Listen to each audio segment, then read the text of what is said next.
Hello and welcome to another episode of The Grindbin. I'm Mike Wood. I'm Bobby Trippett. I'm Shane. And I'm Terry. And today we're talking about 1975's The Love Butcher. A cacophony of horse manure. Hey, Bobby, I got the money. Yeah, I made the team. But you're a hooker. Get that goddamn thing out of your mouth. Where is it, knocker? I don't know. Spooky got no real rhythm. We're gonna play a little game, baby. I just love fun and games. Get a little girl all hot and horny. This is Los Angeles. How the hell would women live? I'm horny. And maybe Daddy wouldn't have had to kill himself because he couldn't get it up anymore. What a shame. It's for jacking off. Come on, just step on the gas before we get creamed. And more. So guys, we're here talking about The Love Butcher. Now this was a Patreon vote, the Patreon vote for June, and it was suggested by Patreon member Richard Clark, and boy is he lucky because he literally just joined the Patreon and this was the one movie he wanted me to put into the poll, so I'm sure he's unsubscribing immediately from the Patreon, knowing that we got to his movie, The Love Butcher. Talk about timing. Really got a deal on this one. Oh, yeah. And you know what? This one, it wasn't really a runaway vote, but I was surprised at how far ahead it pulled. It was going up against Tracks, which I'm hoping one day wins the poll. But no, The Love Butcher it is. And I do like how one of our other Patreon members, Huey, actually commented on the poll, "I hate this movie." And that's really what solidified that decision. Yeah. Huey was like, "I hate this." We're like, "We're doing this." We're we all actually in. we threw the results. The Huey seal of disapproval is very strong. I think when he said that, the votes went up. So, Huey, you kind of like shot yourself in the foot there, man. Huey's rigging elections all the time. Huey's got that Russia power. He does, man. So the crew of this movie, guys, the director, now there's two directors credited on the IMDb for this movie. Took two of them? Yeah, well, here's the first one is Mike Angel, who's credited also as one of the writers on this movie. Mm-hmm. But he is the director of, quote, The First Cut. Oh, my God. Now, there is no trivia section for this movie, so I can't tell you what the hell that means, but apparently they had reshot something or somebody came in and changed this movie a little bit, and maybe we can find the seams in that, because... It's the only thing Mike Angel has ever tried to direct. Yes, but he does have 30 acting credits and 11 writing. Did you notice what one of the 11 writing credits were? I will get to that. Okay. Let's go through it here, though. 1971, he wrote a movie called Six Women. A couple of cattlemen take 6 dance girl halls to prison. Trouble occurs. Yeah, well, it's as it tends to in those situations. 6 women? I'm sold. Is that the sequel to 3 Women? So hold on. The cattlemen aren't prisoners and they aren't guards, but for some reason they take the girls to prison? Mm-hmm. Huh. He also wrote a movie in 1973 called The Black Six, and then Bobby, he wrote, I think you've seen this movie, in 1975, he wrote The Candy Tangerine Man. I'll have you know, I've seen just about everything this guy's written. Including 1975's Psychic Killer. Uh-huh. I love Candy Tangerine Man, I love The Black Six, and I love Psychic Killer. These are all potential Grindbin episodes. Well, and the reason you love Psychic Killer is because you can't say no to a movie with astral projection. Oh, never. Yeah. And guys, he is a Grindbin All-Star. For what movie, Bobby? Why, he wrote Grotesque. Oh, my God. Ooh. The Blair Vember classic, which Molly appeared on, Grotesque. And you know what? He also appeared in that movie as the character of Ryder. So, like, at the end of the movie, when they pan out to the movie theater and go, it was all a movie all along, he's sitting in the fucking crowd as himself. Wow. I mean, that's deep. That's meta. That's like Deadpool meta. So is the movie Psychic Killer, Bobby, is that like just David Blaine going around stabbing people? More or less, yeah. All right, cool. But with his mind knife. I would love to see like a Chris Angel mind freak like slasher. Yeah, his brother is Chris Angels. The other director of this movie, the real director, is Don Jones, who has 7 credits for directing, including a movie in 1970. Now, I'm so sad there's no description for it, but it's just called Who Killed Cock Robin? And the poster is a topless woman with text over her genitals. So, 1973, Schoolgirls in Chains. Back to prison. Yeah. Two deranged brothers who are under domineering influence of their crazed mother. Sound familiar? Kidnap young girls and keep them captive in chains in their basement, where they subject them to depraved games that often end in torture and murder. Now, it says often end. So do you think there's some times when somebody gets a good game, or? Maybe they just like make it out of it. It's like Sexy Saw. Oh, okay. Sexy Yeah. Saw. Sexy Saw. That's the alternate title. You know, don't say that too loud, because Mr. Crowd's totally going to pitch that now. It's like Saw, but sexy. I'm pitching something already. I just got a text message from Chris Mann. It said, "Isn't Saw Sexy Saw?" Well, he always got a pillow over his lap in the theater. So that's... I was always wondering why he brought that to the theater. I assumed it was like an anxiety thing. Yeah, I thought he was going to use it, like, He for his did. head. Well, Oh. yeah, but it was always in his He lap. did use Now- it for his head. Oh, man, now I get it. Before you continue, Mike, I have a little trivia bit about our writer and first director, Mike Angel. Oh, please, let's get back to it. Prior to being a writer in the 60s, he had a brief professional boxing career in Guam, where he Holy boxed shit. under the name Slugger Angel. Slugger. Wow. He's So like he a got- Rocky bad guy. Yeah, So he- Spider Rico-esque shit right here. Basically, he got hit in the head a whole bunch, and then he's like, I'm going to write this 6-woman movie about women going to prison for no reason, and then I'm Do going you to write a think- movie called The Love Butcher. Do you think Well, if people didn't like his films, he'd challenge them to fights like Uwe Like Boll? Uwe Boll. Yeah. Yeah. Hell Probably. yeah. But I'll tell you this about his boxing career. Old Slugger retired undefeated. Whoa. Jeez. It was only 2 fights. I hope one of those still- fights was Slugger Angel versus Robert Ebert. Roger Ebert, not Robert. Robert Ebert. No, his brother. Roger Ebert's brother. Yeah, his brother. It was one of those, like... Roger couldn't make it. Yeah, He died in the ring. It's like by the by like the 3rd season of Celebrity Boxing or something, they had to get like, we got a Stallone, Frank. But our boy Don Jones, he also directed a movie called The Forest in 1982. Another movie called I skipped over The Sweater Girls, which we've discussed before, which is a group of teenage girls form a club called the Sweater Girls to preserve their virginity. 1988, he wrote a movie called Lethal Pursuit. Now, the only reason I wrote the last 2 movies' descriptions are because I think it was written by the same person, and I have a feeling it might be Don. A rock star babe and her hunky honey find themselves targeted by her psychotic ex, whose insane jealousy sparks a deadly game of desert cat and mouse.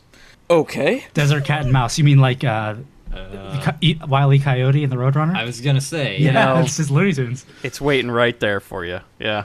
And the anvil scene in that movie is something else. He also wrote 1991's Molly and the Ghost. Which is, that's it's after you die, right, Mike? Well, it's a porno, as I get into the description here. That's after you die, right, Mike? Yeah. Conniving and duplicitous tramp Susan tries to save Susan. tries to save her older sister Molly. Okay, hold on. Conniving and duplicitous tramp Susan tries to have her older sister Molly killed so she can have Molly's hunky husband hunky husband Jeff all to herself. Things go awry when hired assassin John bumps off Susan instead. So does he just get confused, or like Oh my god. he's like, wait, do I kill the lady in the picture or the lady I met? Damn. Better kill both to be sure. But you know what? Susan's pesky evil spirit returns from the grave to haunt Molly and Jeff. Now, why would she haunt Molly when Molly didn't do it? She wasn't the conniving tramp. Even the ghost is confused. Yeah. Molly's like, yeah, so it's a whole movie where Molly's like, why is this ghost following me? It's like cruel intentions, but confused intentions. Yeah. I would say, hopefully, this does, I assume, have some sort of ghost sex scene. And Chris Mann just went to the Ghostbusters Fan Fest over the weekend and saw the deleted ghost sex scene. We will be recording a mini bit hopefully God. on that in the Really? very soon future, where he will give us a full description of it. But guys, I can tell you, he did send me a screenshot he took from his phone, and Dan Aykroyd is in his underwear. And it's a crotch-level shot Wow. of him sitting up in the bed with a bulge looking at the camera going, hey! Does he have like a bottle of that Crystal Skull vodka? Of course he does. Not in his hand. Yeah. Wait, Chris Mann just sent me another text message. It says, Bustin' makes me feel good. You know what? I was also asking why he brought the pillow to the fan fest. It's his lucky pillow. I do have a bit of trivia about Don Jones. Oh, please. According to the IMDb trivia section for his page, it says, still living and still working. Yeah, he's writing his own descriptions on IMDb. Yeah, So that's work. that's a little bit of trivia about him, is that he ain't dead yet, bitch. Yeah, he's still writing stuff for Molly and the Ghost on IMDb, hoping, up the SEO on that page. Maybe somebody will see it, Glad to have you, Don. Glad you're still around. Yeah, Don, if you're still working, come on this show. Yeah. Would Hey, love Don. to discuss The Love Butcher with you. I want to know if the sweater girls still have their virginity. That's a great question. Yeah. So we get into the cast, guys. James Lemp, who plays Caleb/Lester, spoiler. God damn it. He is credited as Eric Stern in this movie and many others for some reason. He has 38 credits, including 1970's The Tale of the Dean's Wife. A group of rebellious students who practice free love and anarchism tries to get their conservative dean to give in to their demands. He refuses, but his nympho wife is willing. Things end in tragedy for some. Loose screws. Yep. Breaking away. That right there is Loose Screws 3. Yeah. Like Screwballs 3 right there. 1970, Sandra, The Making of a Woman. 1977, Female Fever. Now, this movie has no description, but here's the tagline from the poster. Hot Flash. 1 + 1 = 2. 2 + 1 = fun. When I think of hot flashes, I don't think sexy. Yeah. Yeah. Hot Flash, not so sexy. But 1983, he was in the movie War Games. Oh. It's probably the most famous thing he was involved with. Yeah, he played Commander. You saw War Games, didn't you? Yeah, I got it on DVD. I think I walked in while you were watching the end. The pillow on the lap. Pillow on the lap, yeah. You were like, wouldn't you rather play chess? I need to go back and look for him. 1987, though, he was in a movie with Charles Bronson. He's in Assassination. I just, Yeah. Caleb and Bronson together. I'd like to see that buddy cop duo. Which brother am I talking to? I guess I'll shoot them both. Oh my God! Imagine replace what I call Mad Cop in this movie with Bronson. Man, now you got a movie. Oh yeah. Now this is what I'm really sad about is the power couple in this movie, Russell and Flo. That was a great movie, by the way. Yeah. It's hard out here for a pimp. Flo played by Kay Neer and Russell played by Jeremiah Beecher. Only credits. And you could never tell, right, guys? I guess there wasn't effects at the end. Yeah. Spoiler alert. They're very sorry. method. Okay, now here's the last person I have written down. The highlight of this movie. Robin Sherwood, who plays the character of Sheila. Oh yeah. My God. Just the most brilliant performance I may have ever seen in a Grindbin movie. This poor girl is trying so hard. This is her first movie. You can never tell, though, with the performance. But she has also appeared in a few other movies. 1979, Tourist Trap. 1980, Hero at Large with John Ritter. Now, I've never heard of that John Ritter movie. Have you guys? No. Okay, John Ritter plays an idealistic but struggling actor who finds his life unexpectedly complicated when he stops a robbery while wearing the costume of Captain Avenger, a superhero character of a film he is hired to promote. He decides to dabble at being a superhero, only to find that it's more difficult and dangerous than he ever imagined. I knew the MCU was downhill from here. If John Ritter hadn't died, he would have been in the Avengers. As Captain Avenger, like they just cut back, he's on the street somewhere going like, I can help too. Is it up, and a way out? God damn it. Good night, everybody. She was also in 1981's Blowout with Travolta, and then guys, Oh, shit. one last movie, 1982. Uh-oh. No. Grindbin All-Star. That's right. Robin Sherwood, Sheila, from this movie, plays Bronson's daughter in Death Wish 2. Oh, no. Wow. Hey, guess what, guys? She doesn't speak in that movie. Right. Oh, no. Yeah. She doesn't speak. She gets her top ripped open, and she dives onto a bed of spikes or whatever in the first 5 minutes of that movie. Her agent saw The Love Butcher and was just like, all right, I think we got the perfect movie for you. How the hell did we get 2 Grindbin All-Stars in The Love Butcher? Man, I went through the rest of the cast looking just to make sure, because that one to me, she looked familiar when I watched the movie. Like, where have I seen this lady before? Oh my God. She dove out that window. She's Bronson's daughter.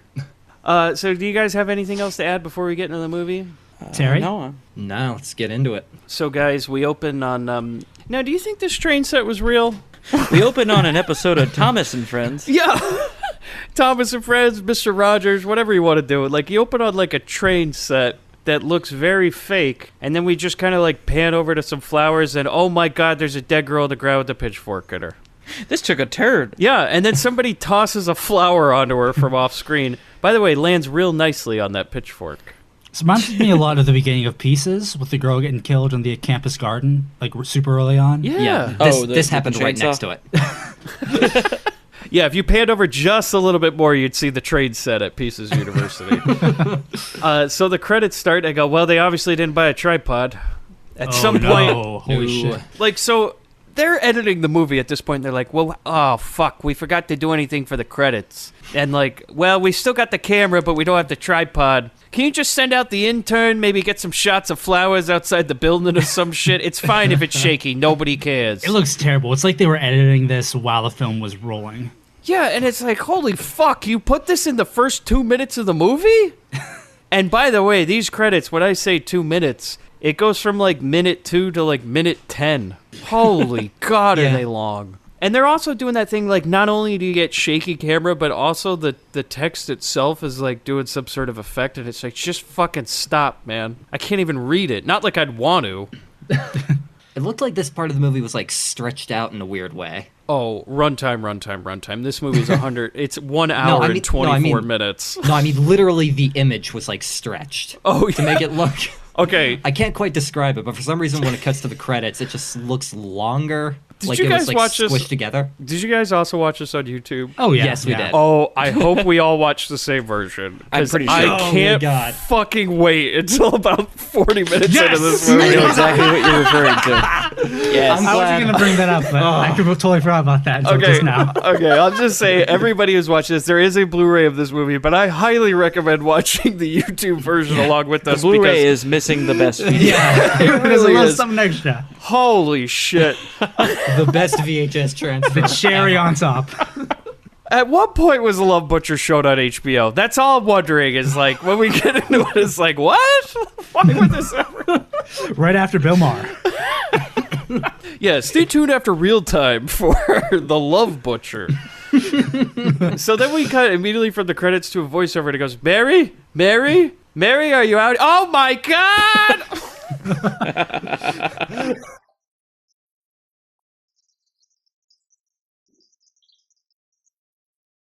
The scream is so discordant with like her talking. It's like, Mary? It's so weird. She hulked out. If I'm able to, I'm dropping so many audio drops. Into Well, this it's on episode. YouTube, Mike. Holy shit! That would have to be the full episode because there's way too many. It's so good. People are here. That's what I write. Like, the whole town showed up because there's a dead lady with a sheet on her. By the way, they didn't do much about that pitchfork because it's still kind of sticking out of the sheet. Hey, do I leave it in? Do It's I pull it evidence. out? Did you guys also notice that, like, the blood's on the wrong side? Yeah.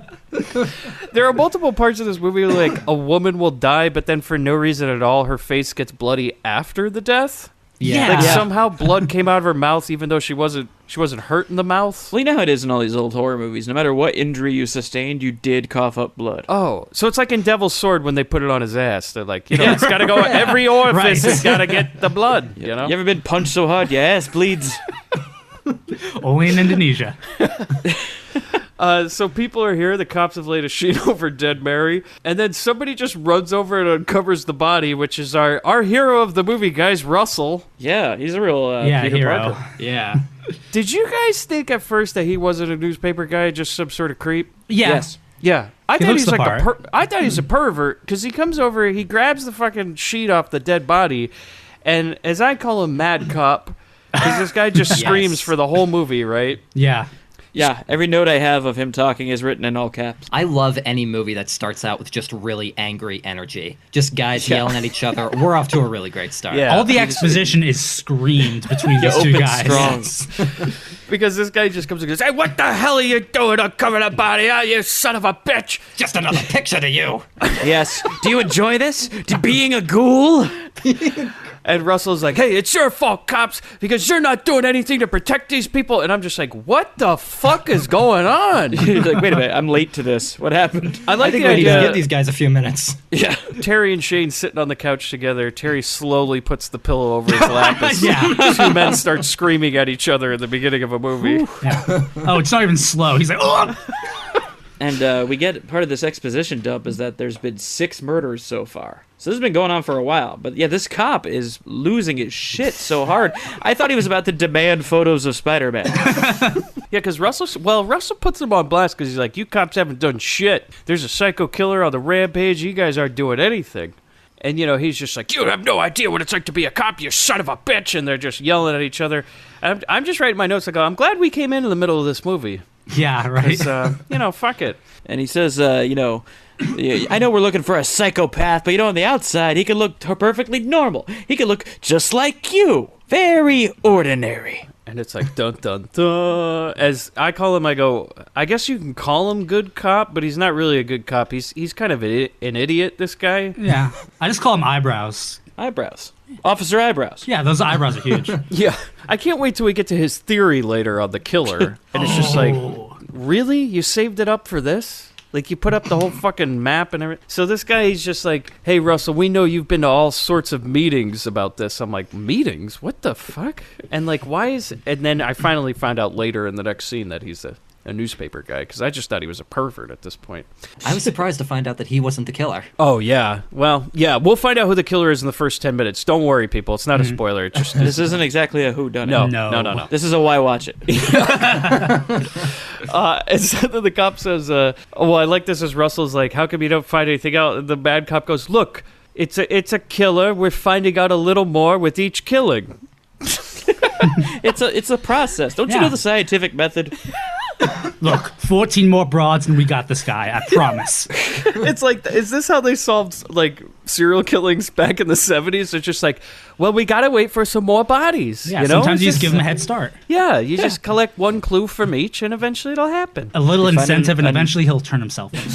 That's right. He'll tucker himself with out. Each trash bag full of limbs they find, they're like, okay. Yeah, I like the theory, Jay, where he just goes, yeah, eventually he'll just get tired of the whole killing thing, probably give up. Yeah, You gotta let them tucker themselves out. It's like letting a baby cry. exactly. I think that's what they did with Zodiac. They're like, yeah, he'll just give up eventually. He's writing these notes and everything, but nobody's cares. They started getting notes that just say, "Is anyone even reading these? I mean, what am I doing?" And so then, yeah, that's what the bad cop says. It could be anybody, just like you. And then cut to the killer. Redneck Larry David. Yeah, cut to Yeah. the killer, guys. First thing I wrote was Larry David. Yeah, the Curb Your Enthusiasm music Yeah. starts playing.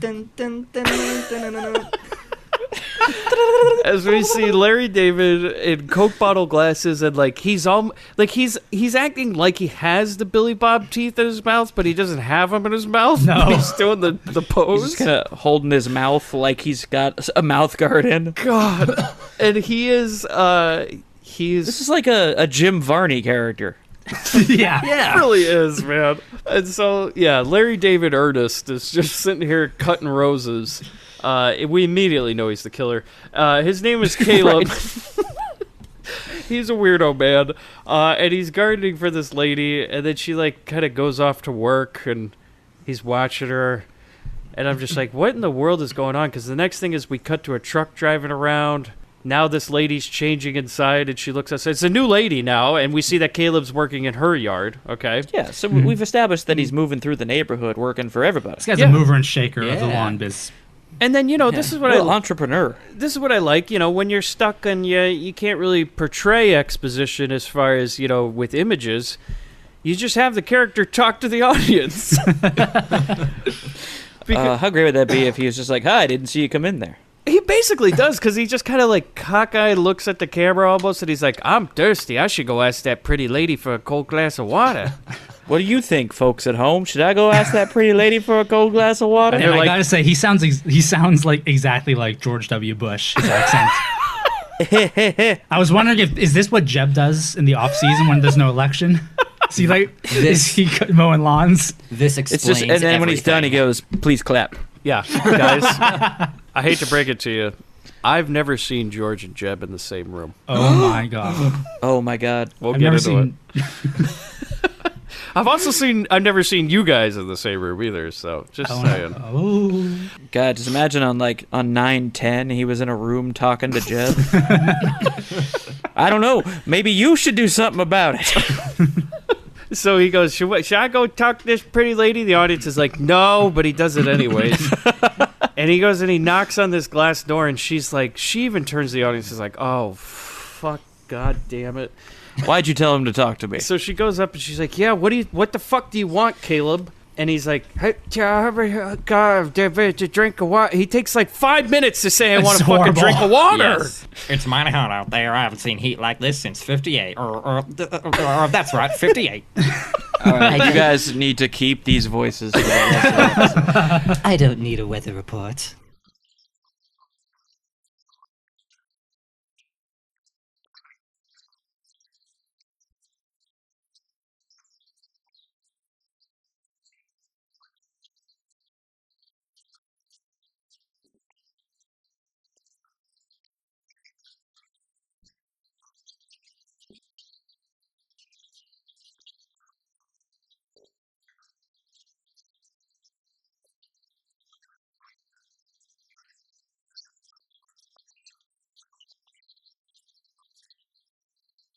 If you took a shot for every time this motherfucker says yes, ma'am, you're dead in 2 minutes. It's awful. It's the worst. Yes, ma'am. I love this, though, as she goes, can't you just drink from the faucet? Just go drink from the hose. That's the answer I would give, honestly. I think that's what we would all say to a guy like him. I did crack up at that part. Yeah, she's like, it's not like it's going to do any damage, Caleb. Just go drink from the faucet, man. Can't you go lick a puddle somewhere? And then he's like, get a water. She's like, fine, I'll get you some fucking water. And then so she gives us some water. He's just standing, everything, by the way, every time somebody goes to get a glass of water or a beer in this movie, it's done in real time for some reason. Yeah. Yes. We all wait. Yeah, and we just hang on Caleb staring through the window. This guy's patting his reel, you know? And then she brings him a water, and he drinks it all sloppy, and it's fucking dripping all over him. And he's This is disgusting. like Airplane. Where he's like, and that's when my drinking problem began. And she's like, Caleb, did you guys notice this too? Is she kind of almost comes on to him at this point? What the Yeah, hell? the demeanor kind of turns a little late night. She goes from being annoyed with him to asking about an air conditioner in a seductive way. Yeah, Well, she saw the way he was going at it on that water. Yeah. Oh, you're right. She's like, yeah. hey, It's enough to make you wet, huh? What else? there's a can guy that who's eager. What else? Yeah. And she goes, you know where... Okay, go ahead, Terry and Shane. Please respond as Caleb. He goes, Caleb, you know where I could get a good air conditioner? Well, ma'am, I see. See, it's mighty hot. See, I know a man. I know a real good man. Yes, ma'am. He says that for about 4 fucking minutes until he finally says a man named Les. She's like, thank God you said, all right, bye. Just tell him I need an air conditioner. So, guys... Getting him the glass of water, she thought, you know what else is long dry? You know, I guess it's called fetishes. She's really into a stumbling, bumbling man. It's a slow turn on for her. Just a wet old Hey, man. you know what? Those women are out there. I am married. She's a big dumb idiot. So, guys, Caleb visits Les. And I have the dialogue written down. We are going to play this because this is maybe some of the best written dialogue I'll ever read on this show, and I'll never be able to do it justice. So we're going to play the scene.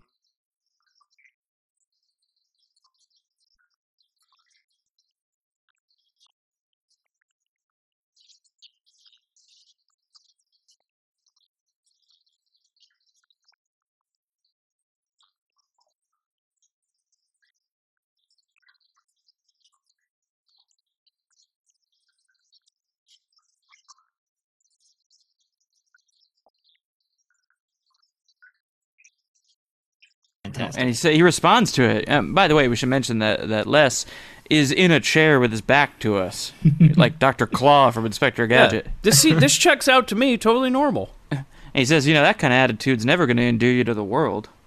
And he goes, what's wrong with me, Les? And he tells him, you're ugly, that's what's wrong. Keep going, Bobby. It's working good. And he explains to Caleb, he's like, see, women love me, Caleb. And he has this whole longer speech of that, explaining why women love him. Oh, God. And, we'll hear it about 50, which we will play. Yeah, we'll hear it 50 million times in the movie, too. Mm-hmm. By the way, he has a catchphase, which can't wait to get to that. Oh, yeah. But it's during this conversation now we reveal what's going on with Les, because we pan over. Oh, and we realize that it's just a wig on like a wig holder. And I was really surprised because this whole conversation just really rang true. I mean, this is just how me and Terry talk. Yeah. When the mics are off, really? it's like, you ugly motherfucker, never had a good day in my life. I'm beautiful. And for some reason, Terry never turns around. Yeah. But yeah, basically Caleb's telling him, yeah, you're ugly, and Caleb is a wig on a mannequin head. Like a styrofoam mannequin. Yeah. Yeah. It's not even a good one. It is, Can't even afford the good Yeah, mannequins. you could have made this like proper creepy by having it be a real mannequin, but like I thought it was a bowling ball for half the movie. I thought this was like some Tom Hanks shit. By the way, there is a point when it smokes a cigarette. That's right. Was maybe my favorite part in the whole movie. Where I was like, holy shit, that took setup. It's the best thing since Skeleton Detective. Oh, definitely. If only Skeleton Detective have a cigarette in his mouth. He did. Holy shit.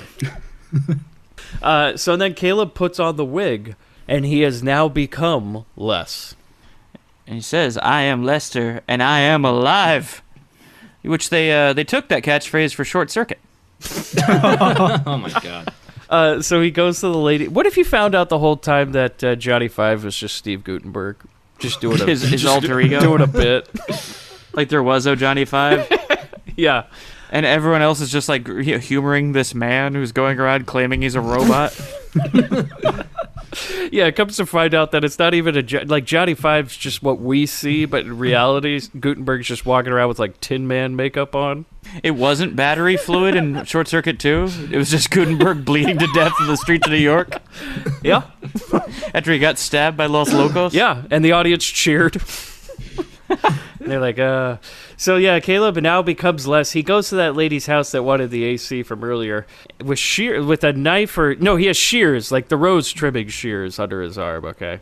So he goes there. We just immediately cut to the cops are here later. They're in her house, right? And fucking Russell's in there, just crossing police lines and everything. He's just in there. And we basically repeat the earlier scene where it's the same guys, the same information being exchanged loudly. The same energy, getting Terry all riled up. Yeah. It's like in case you walked into the movie late, we'll get it again. Like we suddenly get previously on The Love Butcher. And so Mad Cop's like, get the fuck out of here, Russell, and as he should. That's when you kind of finally learn that he's a newspaper reporter. Like, for real. I guess maybe they had to repeat it to me because I just still thought he was a pervert up until that point. So then we get, oh my God, more. This is amazing. Amazing dialogue. So Russell comes home to his wife, Flo. Okay. Oh, God. This At is an amazing 6 in the scene. morning. Okay, 6 in the morning, yet it looks like 2 in the afternoon outside. Yeah. Because it is just fucking bright. Like, the sun is shining directly in here. She's asleep in the bed, and I was, like, probably wishing he would never come home. And she wakes up and she goes, what time is it? Also, I don't know many people that sleep sitting up. Yeah. Also, I don't know many people who sleep in a bed with a creepy, like, old-timey photo of a little girl above them. Yeah. You notice Right on the here. bedstand? Yeah. They have no children. No. I guess it's like a picture of her when she was a kid. And I was like, why would you have that above... Why does it look like it's from like the early 1900s? See, you'd understand if you saw Molly and the Ghost. Yeah, he comes all the way back to that 1993. He addresses the old time. He was thinking about it the whole time. So then she wakes up. She's sitting straight up in her bed, but she wakes up and she goes, what time is it? 6:30. She's like, where you been? Working. And I write, working on what? Yeah, she says he's never home, but we never see him do, like, anything meaningful. He just wanders around, wandering into crime scenes, taking photos. He's Jake Gyllenhaal from Nightcrawler. Yeah. That's all Russ is. And I write in my notes, I go, to my surprise, she's actually upset he hasn't been home. Yeah, because she says, you could have called. And he goes, I'm not even sure what day it is. And she thinks about that for a second and goes, Russ, you're awful. We will play You're a real piece of shit. We will play some of the dialogue between them because, man, this is just, whew.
This is like 4 different scenes crammed into one. It's like a Tennessee Williams play at this point. Boxcar Sometimes he slips called out disaster. at night with a fake mustache. This is like the Glass Menagerie.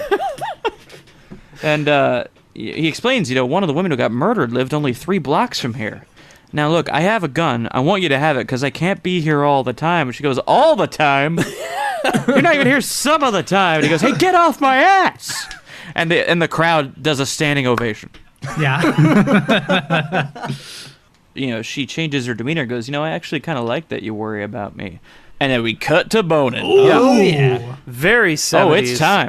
Put that pillow on your lap, Terry. And boy, are It we never get- left. But they don't play sexy music. It's like really romantic music. It's the like Curb Your whole time. Enthusiasm music. Well, yeah. Oh, no, it's not. It's lots of ankles and backs, like the typical 70s sex scene. It's that so we all zoomed love. in. Yeah, Oh, yeah. it is absurd. So later on, we see some hedges being trimmed, and it's Caleb, but then we go back inside. So we know that Caleb's actually cutting doing some... I don't actually know what gardening he does, because it's very confusing as time goes on. Sometimes he's digging random piles of dirt. Sometimes he's trimming lawn by hand. Like, it's all sorts of weird shit. He's a jack of all trades. He is. And so it must take him, by the way, like 9 hours to do one house. Because when we see, he doesn't have a lawnmower. He's cutting the grass by hand at one point. See, this is where the Bushes got the family name. It all makes so much sense. So then Russell wakes up and he's going to work. And he kind of goes on and he's like, yeah, I got to go to work. Got to go bug that mad cop again. And his wife even says something. She's like, where do you work? Do you work at the newspaper or the police department?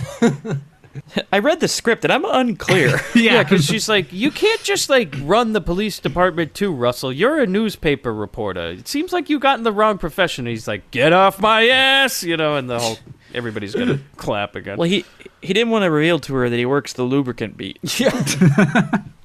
Didn't they have an argument about commitment or something or marriage? Yeah, About, because they bring up, hey, how come we're not married? After they just got done arguing for 25 minutes. Yeah, seriously. That, like I said, it's like 4 different scenes crammed into one. It's like argument about this, then sex scene, and then another argument, and then it's just like, oh, but honey, I love you. Oh, but And we're gonna guys, get married that's how someday. it goes, fellas. Yeah. That's how it goes. I don't know. the description of why he won't get married again. This quote, holy shit! Oh my You have it written down, Oh, Mike? of course. Well, Mike, let me ask you a question. Yeah. Why aren't we married?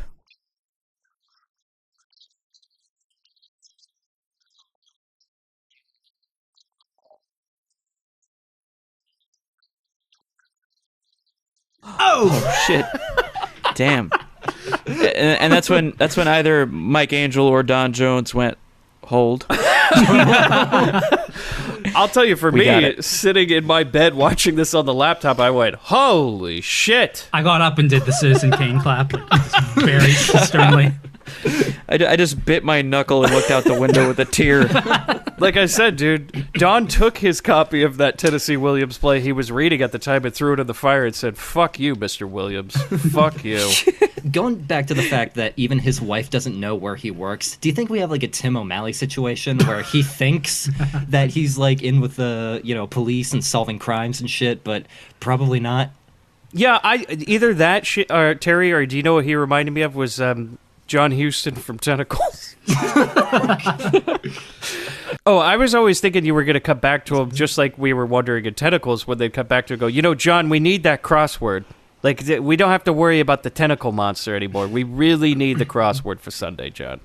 I felt like at some point they're going to be like, look, Russell, we need it. We need the puzzle, okay? So you quit your little thing, get back on the lubricant beat, do whatever you want, but you got to stop harassing Friday's the police. coming. Yeah.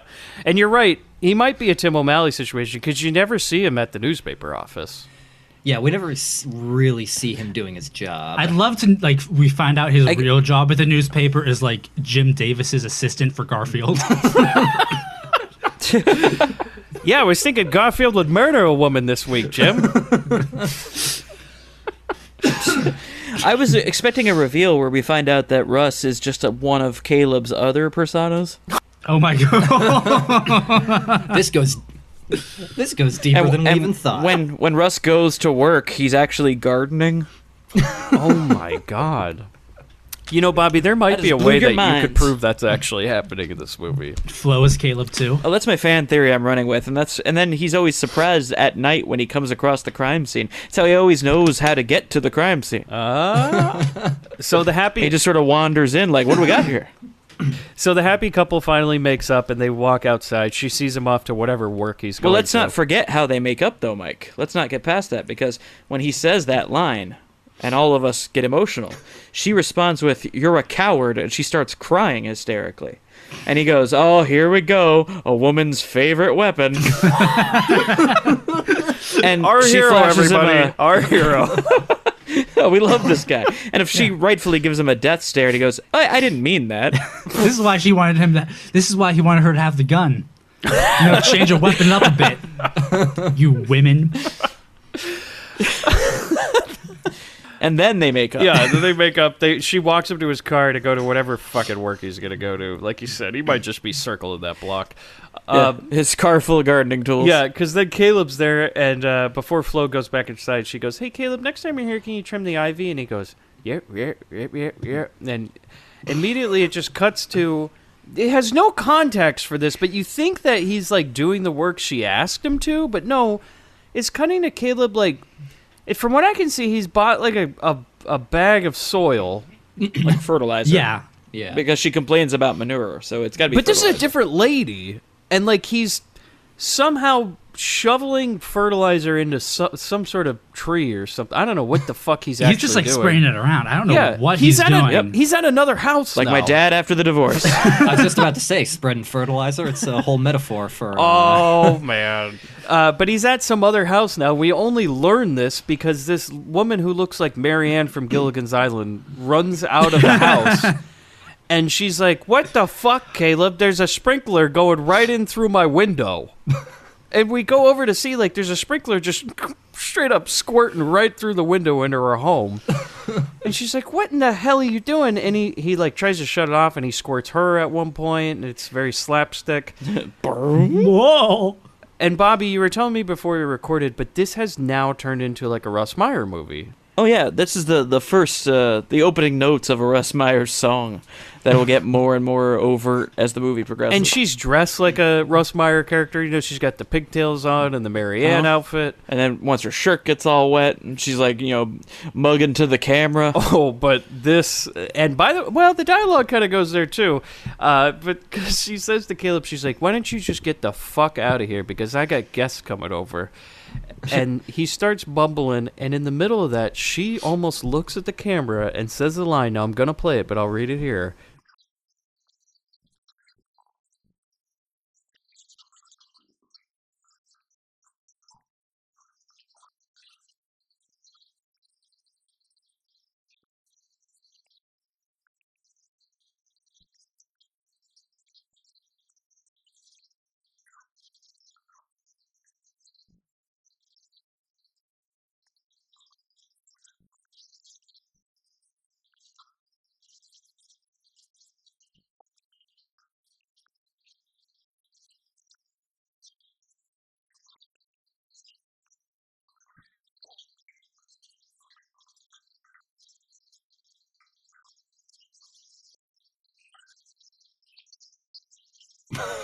I forget.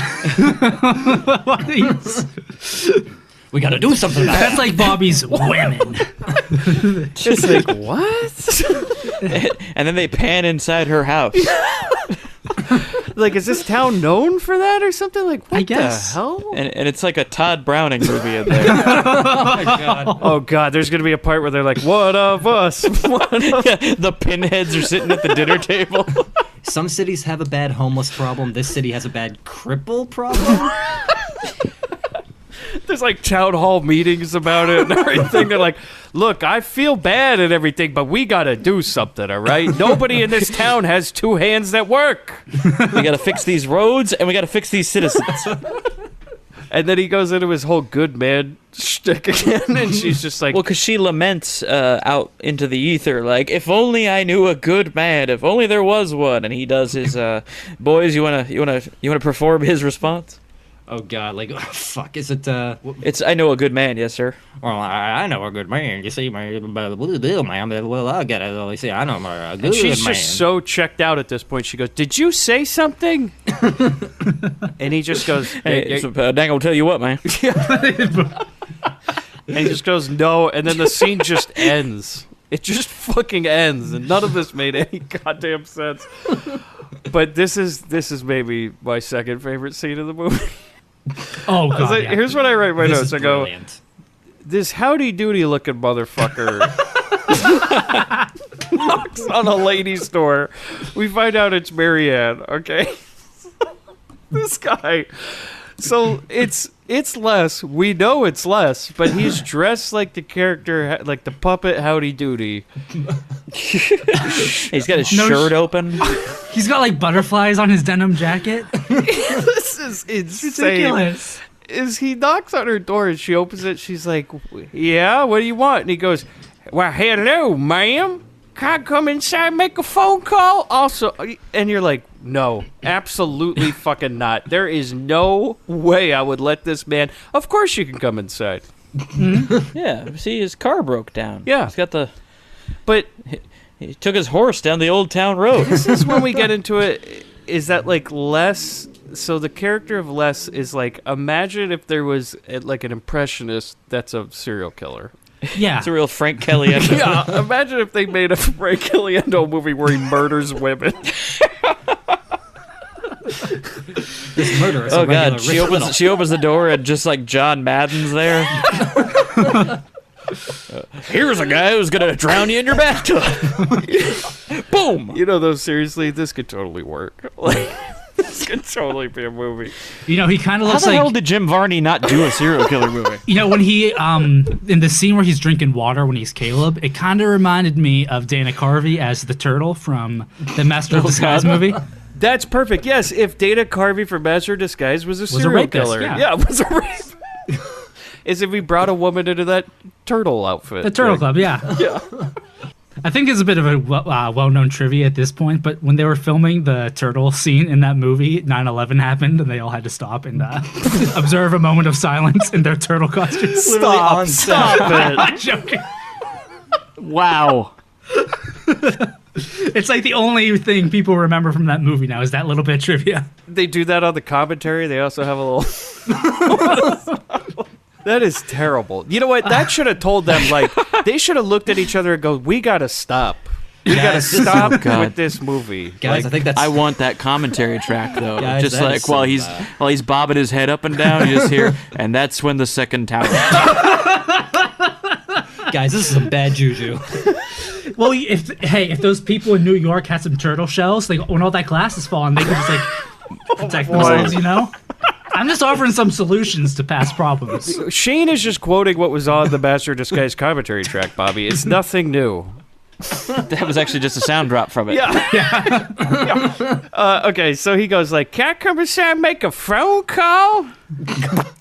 And she's like, "Sure." And then he comes inside and she's all, "You want a drink?" He goes, "Well, hell yeah, I'll get a beer." Because she is feeling this Oh, cowboy. yeah. Oh, man. God. So she gets him a beer, and I love how he makes this phone call. He just kind of picks up the receiver and then just slams it back down. She's like, "What happened with the phone call?" He's like, "They didn't answer." And she brings him Try the beer. using the buttons next time. Well, she brings him the beer. Sorry, my phone back home is a tin can on a string.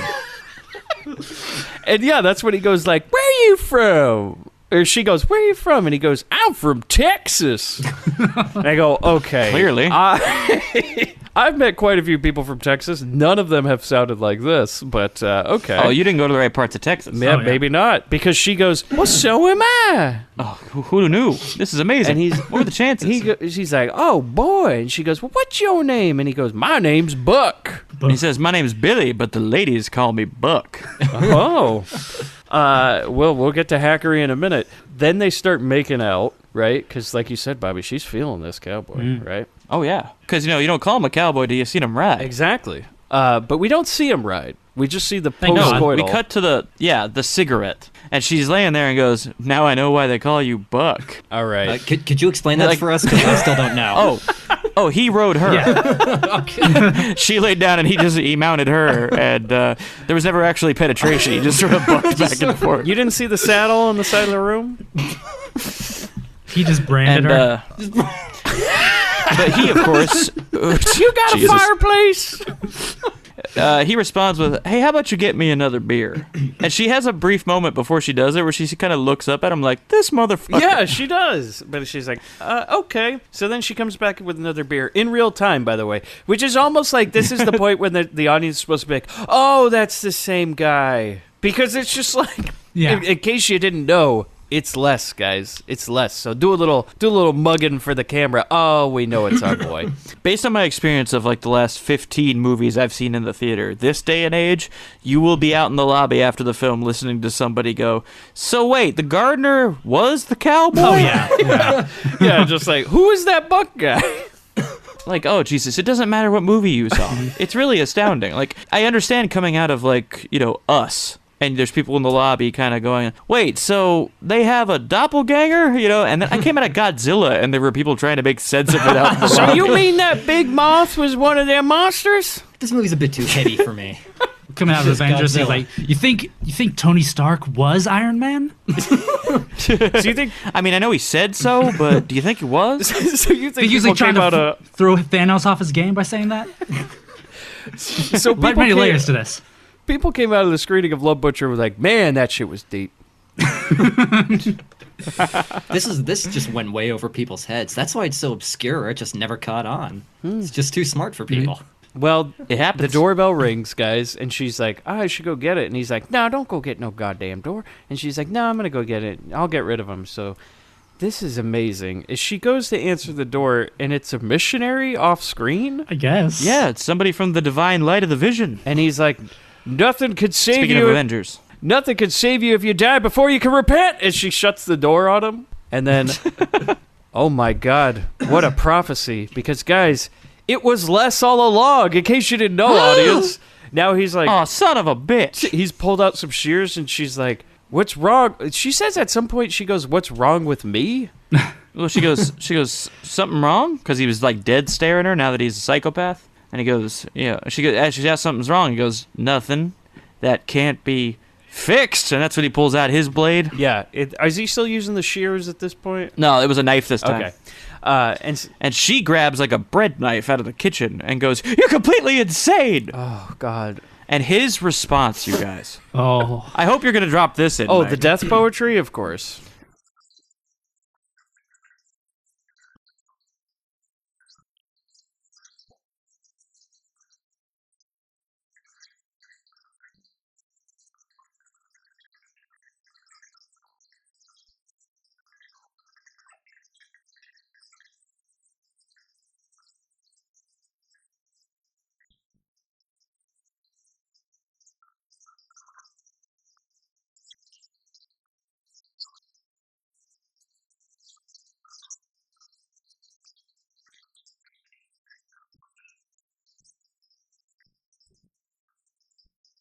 It's nuts.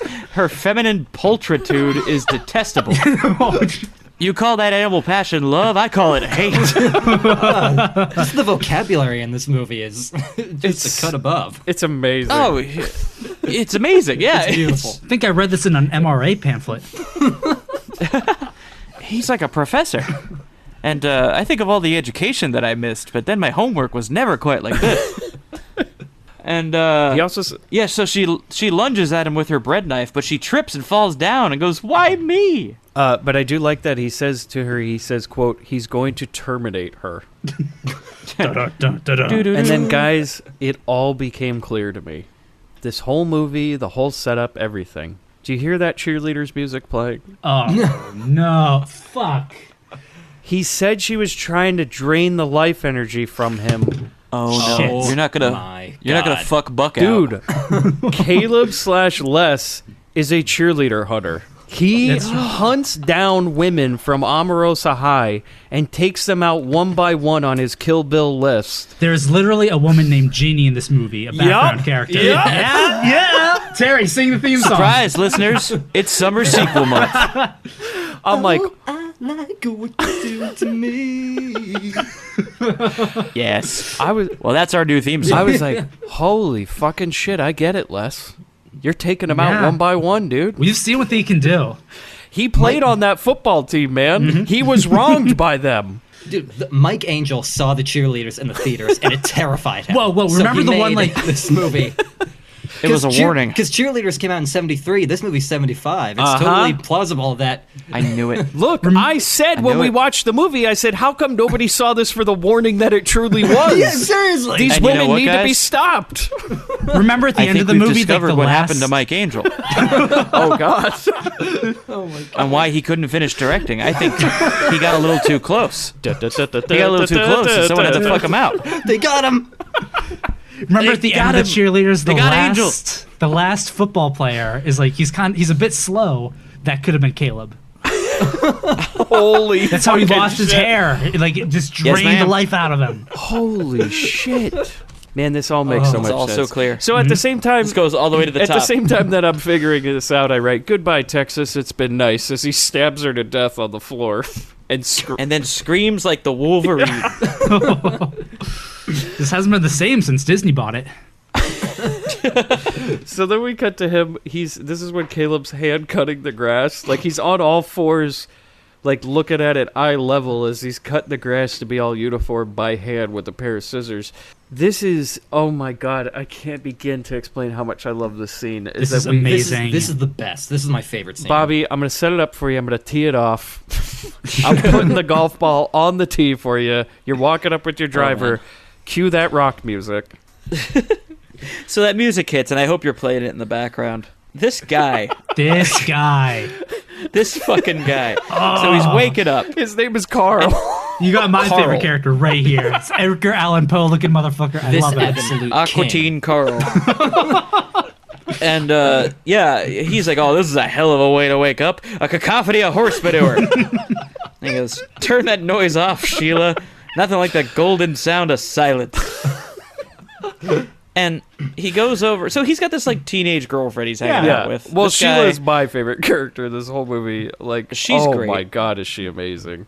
But after expressing his love for the golden sound of silence, he goes over to the back of the room and starts doing like his morning exercise routine whilst humming "Hail to the Chief." You can't skip over my favorite line though before he does that, when he goes, "Get up, Sheila. I'm late as usual, and you know I have a plane to catch."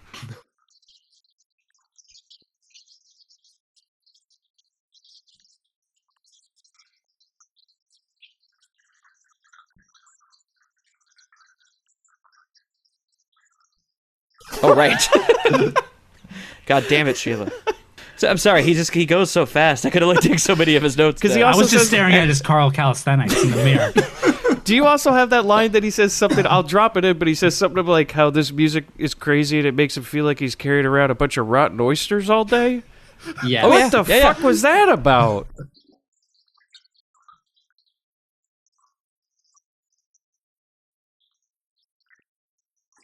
And it gets him thinking about his nutrition. Once he brought up rotten oysters, and he goes, "You got my Ovaltine yet?" Bedside And she starts fixing him an Ovaltine. This is still all in the bedroom, by the way. They got Ovaltine next to the fucking bed. It's on the headboard. Yeah, seriously, it's on like the... A big jar of What Ovaltine. is going on? And she's getting to work with it. Nesquik And he's isn't for still the bedroom. No. Like, did this remind That's for the anybody spa. else of like a John Waters movie, like a polyester? No, this is or the part that I something? thought was like a Russ Meyer movie. This whole Yeah, thing. Yeah. this is crazy. And he's still on one about this goddamn rock music. He goes, "Yeah, I told you I hate that music. Learn a little coof." And he's still muttering. He goes, I can't stand that modern jazz. This guy. Now look at this. Look at this. And he flexes, and someone off screen does a. It's a terrible sound effect. We never see his muscle either. It's off screen. It's too hot for this movie. And he kind of smirks at her and goes, I may be old, but I still got pizzazz. I mean, okay, now this is amazing to say, guys, because like this is maybe one of the best scenes in Grindbin history. Absolutely. But there is another scene that actually rivals this that's coming up very soon, Oh. which is Oh, yeah. absolutely insane. So while he's flexing and showing his pizzazz, of course, it's working. And she's kind of, she's feeling, yeah. she's picking up what he's throwing down. She goes, "Hey, you think maybe we could, and he goes, "God damn, Sheila. You know it isn't good to do it more than once a month. See, he's been to Amorosa too. It drains your blood and it robs you of your vital energies." This is about the point of the Amazing. movie when you realize, okay, I'm on board. Like, Yeah. I get what's going on here. Like, this is... This is the moment that I fell in love with this movie. Oh, absolutely. I think that may be true across the boards for all of Yeah, us. Because I was 100%. This was I was it. not feeling this movie until Well, this I scene. was interested in the Howdy Doody stuff. I was like, this Yeah. is fucking great. And then Like- this scene, I'm like, okay, fully on board now. This scene and the following scene just make this Yeah. entire movie. Oh my god. And so, she brings up a good point to him. She goes, "But Carl, we haven't done it since last December." And then the soundtrack's a bunch of horns. Wah, wah. Oh god. See, that's what you do. You keep him wanting it. At least that's the You gotta excuse I dangle that use. carrot. You've been keeping him wanting it for a while. Yeah. Let's go with that. Oh my god. And so this is where we get outside to Caleb. Yeah. Well, okay, at this point, so like they don't have sex. The scene kind of ends. We go out to Caleb, and Sheila comes outside. And she goes, "Caleb, can you not come back for the next 2 weeks? Because my husband's going to be gone. I don't want anybody weird around the house." And oh my god, Caleb reasonably reacts with, but what about the lawn? What about the dandelions? He goes into like a 3-minute speech about like, and he's never talked clearer as he does now, where he does this like manifesto about what happens if you let the lawn go to shit for 2 weeks. And she's like, "This is exactly why I didn't want you to come here for 2 weeks. But now that I think about it, why don't you just never come back again?" Oh. And so we go back home to his lair, and now he's no longer Caleb because Caleb's clothes are hung up on the wall. But now he's Lester, who is dressed like evil Oh yeah, yep. from previous Grindbin episode New Year's Evil.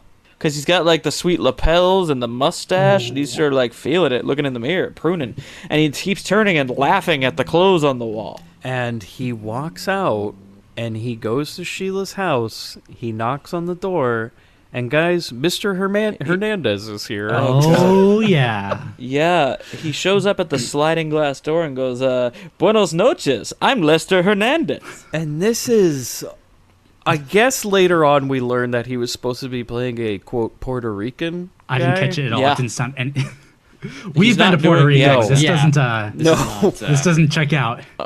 You guys did your tea party thing at Puerto Rico? Yeah, too? on our way. Of course, On our way yeah. back. Did a worldwide tour. They thought we had aid for the hurricane, but we had something better. He sounds like he's doing like a bad Cheech Marin impression. Yeah. Yeah. Because he's like, "I'm here to sell the records." And she's like, "What the hell?" Yeah, he says, I heard your groovy music and I thought I'd stop by. God, I'm doing this like I'm one of the birds in the That's tiki what I'm room. saying. You do. You sound like the bird of the tiki Senoras room. and senoritas. Tweet, tweet, tweet, tweet, tweet. Funny thing, And, the man who did the acting in this movie also did the voice of the tiki room. So I knew it. I could have bet a Dole Whip on He it. is like midway between Speedy Gonzalez and Slowpoke Rodriguez. There's Oh, yeah. Lester No Hernandez. question. That's in the middle of those. That's the other cousin. yeah. So yeah, he's playing a Puerto Rican door-to-door record do you salesman. think Frank Hilliano has this character? And they're like, Frank, I don't think you should break that one out anymore. Yeah, not only does Frank Caliendo have this character, but so does God damn it, who's the puppet guy? Jeff Dunham. Fuck, never mind. Thank you. Let me try that again. Not only does Frank Caliendo have this character, but so does Jeff Dunham. Absolutely. You don't There's think he a has a deleted- Puerto Rican puppet that sells records door to door? There's a deleted scene in Just Split. throws records into the crowd. There's a deleted scene in Split where he turns into Lester Hernandez. That would have made the movie so Yeah, much better. But holy shit, this scene, and we're going to have to drop it, the audio for this. Maybe the whole scene, because Sheila's performance is so bafflingly bad. Like, it's just so insanely bad. And you can tell she's trying real hard, but there are multiple points where she starts laughing, and they still keep rolling, and they just keep the take, as she's just, like, about to crack up at multiple points, like, oh my god, this is bad. Which is great because there's multiple times in this movie where entire lines are ADR'd, but they couldn't do it for this scene. No, they keep the whole thing. I mean, this, it's hard to describe what scene's better, this one or Carl the Ovaltine guy. But the gist of it is that he's a door-to-door record salesman, and he, sits her down on the couch, and he's telling her about his wares and everything, and she's like, well, what does all this cost? And he goes, oh, no charge for you, it's free.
My favorite line in this scene is when she realizes what he's trying to do, and she says, "Wait a minute, you want my bod? What?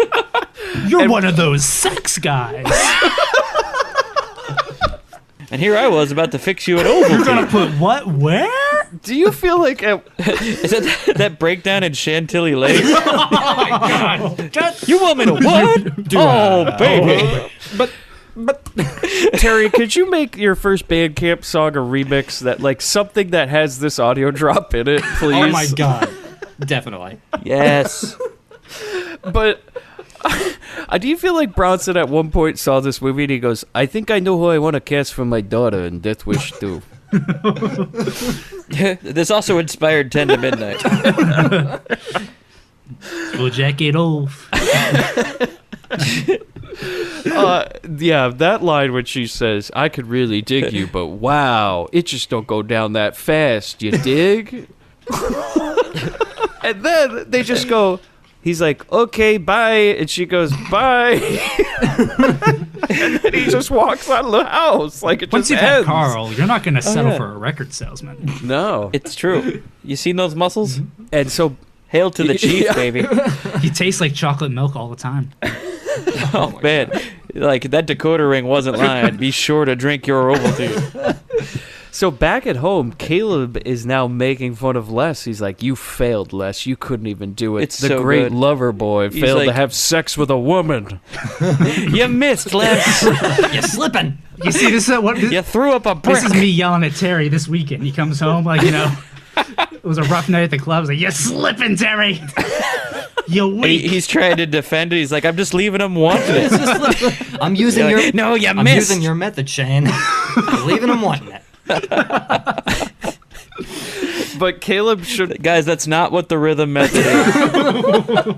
But Caleb should antagonize Pull out doesn't mean leave. him. Well, in a sense, Well, Yeah, the old nuts and bolts, right? But Caleb shouldn't antagonize Les because Les goes like, "You better fucking watch it, Caleb. You better not piss me off." And then Caleb's like, "No, you don't go back there and get us in trouble, Les. You don't do that." And Les says, "I am the great magnet to all women. Nobody can stop me. Nobody." And they basically have a mind war, is what I put. Like, we watch two men have a mental war while the mannequin is smoking a cigarette. Yeah, we get these little touches of the of exposition where he's like, well, "Why didn't you die when you were supposed to? Why didn't you die when you were a boy?" it's like a And Smeagol he versus explains that- Gollum. Oh yeah, that's exactly what this was. He's just Yeah, you remember when Golem was trying to dress like Frank Caliendo characters and hit on women to kill them? He's trying to seduce him. No, we just want to sell records to the precious. Imagine free. Imagine if the first time you saw him, he knocked on Elijah Wood's door and he was a record salesman. a Puerto Rican record salesman. Little mustache. I just want to see Andy Serkis have to do the Puerto Rican accent. But then Les goes like, "It's." But yeah, the cigarette was the weirdest part. Though. Oh, that's the touch, absolutely. man. That's what makes this whole movie. Les being like, only you can stop me, Caleb. And then they pan over and the mannequin has a It cigarette. tied the whole movie together, in my opinion. That's the did. linchpin right here, dude. The whole thing. And Les says to him, he goes, "Caleb, it's time for you to die." And he causes Caleb to somehow have some sort of heart attack, like he's doing his Sanford and Son. He's like, "No, no!" Yeah, I never. Yes, ma'am. Yes, ma'am. It's a big one. It's We a get big this one. throughout the movie, and I never understood it. He just clutches his chest at times. It's Yeah. weird. Well, if you recall our Riccio episode, Caleb can mutate into this massive rubber monster. That is true. I really want to read the Love Butcher manga. Oh, it Yeah. goes so much further into the story. There's robots. It's So then Sheila's at home filling a glass of water. And did you guys notice that she's filling this glass of water? Well, basically, Caleb has a heart attack on the ground, okay? And we're to understand that Les has now taken over completely. So we cut to Sheila. She's at home. It's the daytime. She's filling a glass of water in her sink. And did you guys notice, there's 900 pill bottles next to her? Yes. She went to the fucking pharmacy and said, "One, please." Of everything. And she just has this fucking buffet of pills in front of her. She's apparently tried every one in the house now that Carl's away. She's like, "Oh, see what this one does today." And then Les comes over and he's wearing a jumpsuit and he turns off her water, and it's just such a wonderful delivered line as she goes, "Shit!" She is furious immediately. Yeah, so she calls the waterman. And she's like, "Waterman, can you come out here and check the line?" And then next thing we see is Russell. He shows up at the police station with some actual evidence of the case. He goes, "All right, well, if you're not going to do your job, Mad Cop, I got information right here. You ever heard of this guy named Theodore? He escaped from a mental institution and he stabbed 5 women." You could have saved her, Mr. Police. I gave you all the clues. And that's when Mad Cop, he's not even mad anymore. He goes, "You know what, Russell? Let me level with you. Yeah. Now he's Why disappointed. don't you Cop. take a seat, Russell? Because I'm going to tell you what it's like to be a policeman. Sit the fuck down." "Okay, Russell. Yeah, we know who Theodore is. And you want to know something? We already fucking cleared his ass. And you know why we cleared his ass? Because he was a killer. He stabbed 5 women. But you know what? The women getting killed in this neighborhood, well, they've been violated after they died. And you know what, Russell? Theodore was chemically castrated. So he couldn't have done that. And Russell just kind of like puts his hands in his head in his hands, and he's like, "Oh God, I am not the man I thought I was." This is a good time to mention that this episode is brought to you by Blue Chew. Get rhino hard with Blue Chew. Take it with your Ovaltine. Goes great. Oh, you don't want to do that. No, that's dangerous. You're going to go more than 4 hours on that one. Better not put on a jazz record. Oh my God. You put on some Thelonious Monk or what? It's going to be felonious, Monk. Woo! It got hot in here. So yeah, we cut back to the lady with her water off, and the plumber has shown up, and it's yet another Frank Caliendo character. Oh, this is so great too, though. Is that Sheila answers the door? She's in a towel for some reason, and she answers the door. She's like, "Are you the waterman?" And he responds with, "Hello, hello." Yeah, and I'm like, Governor. okay. I don't know. Like, he's not pulling off the British accent at this point. Oh, I want him to just do that Dick Van Dyke, Mary Poppins Dick accent. Van Dyke had a much better accent than this. Because I'm like, what region are we supposed to place this, Les? Like, is he going so fucking deep? He's going to like, no, it's not British. It's like, Wales. Or something. Like, I don't even know, man. How bad was his accent work? Well, she knew he was putting on a fake voice, and she's a woman who tried to take a shower after she realized the water was on. Well, she goes, I'm actually going to go in the pool. I'm going to get my bathing suit on. She bathed in the pool. And, but she says to him... And she goes, "Hey, wait, I know you. You had a mustache Yeah, before." she's like, "Weren't you here last night with a mustache pretending to be a Puerto Rican record salesman?" And he's like, Fuck me. "Yeah, you're not a plumber at all. You're full of shit, man. This is some kind of grift." And he goes, "Hey, look, you want me to fix the plumbing or what?" And she goes, "Yeah, thanks." Yes. So it's like, wait, whoa. Multiple levels here. One, he just freely admits to that. He's just like, "Yeah, you got me." And two, she's like, "Yeah, I don't see any problem with him fixing the pipe." Because he does say something, too. He's like, "Look, I got to get a day job, That's what he says to her. Like, he's like, "Yeah. Dude's got to work, lady. What do you want Just from trying me?" to get by. My night job just involves me pretending I'm Puerto Rican. It's very common. Look, lady, I'm just a squirrel trying to get a nut, all right? So like I said, this is Sheila's first movie, and she was clearly the only woman that was going to get naked in this movie, and that's maybe why she's in this movie. The performance is great, but not good in a traditional sense. But she gets on her swimsuit, so we see some nudity. He fixes the water, and then she goes swimming. Dude, how does she get in the pool, though? Oh, please, Bobby. Oh, I forgot about this. Now, if I'm not mistaken on this, she's got like a water slide from her bedroom. Yeah, that's what it looks like. My dream as a kid, yeah. Thank you. Because I was like, that is fucking dope. It's like she went out onto the patio on the upper floor and just went down a slide into the pool. Yeah, it's like fucking blank check style, man. Hell yeah. But so she's in there and she's doing a couple laps, and then suddenly we cut to Les, and he's in like a Speedo sprinting toward the This pool. is terrifying. He grabs a hose on his way in, and this is... I don't even understand what happens. I do. Please. Lord Please knows go I ahead. do. Well, he did fix the water. So he's got the water working again, and he grabs that hose, and he dives into the water, and he catches her while she's down at the bottom of the pool, and he jams the garden hose down her throat. Yeah, and apparently... And starts drowning her that way. he's going to, like, fill her with water. And her bikini starts coming off in the tussle, Yeah. That was Again, it. she got both sides of the 50. Right. Yeah. And while this is going on, the real plumber shows up. And did you happen to notice the color of his van? Oh, no. fuck. Oh, no. Well, I didn't notice... That sumbitch is bright Okay, yellow. Bobby, the reason I didn't notice much is because all of a sudden the tracking on YouTube went bad. And please, going Shane on and here? Terry, what happens for this this brief moment when the tracking goes bad?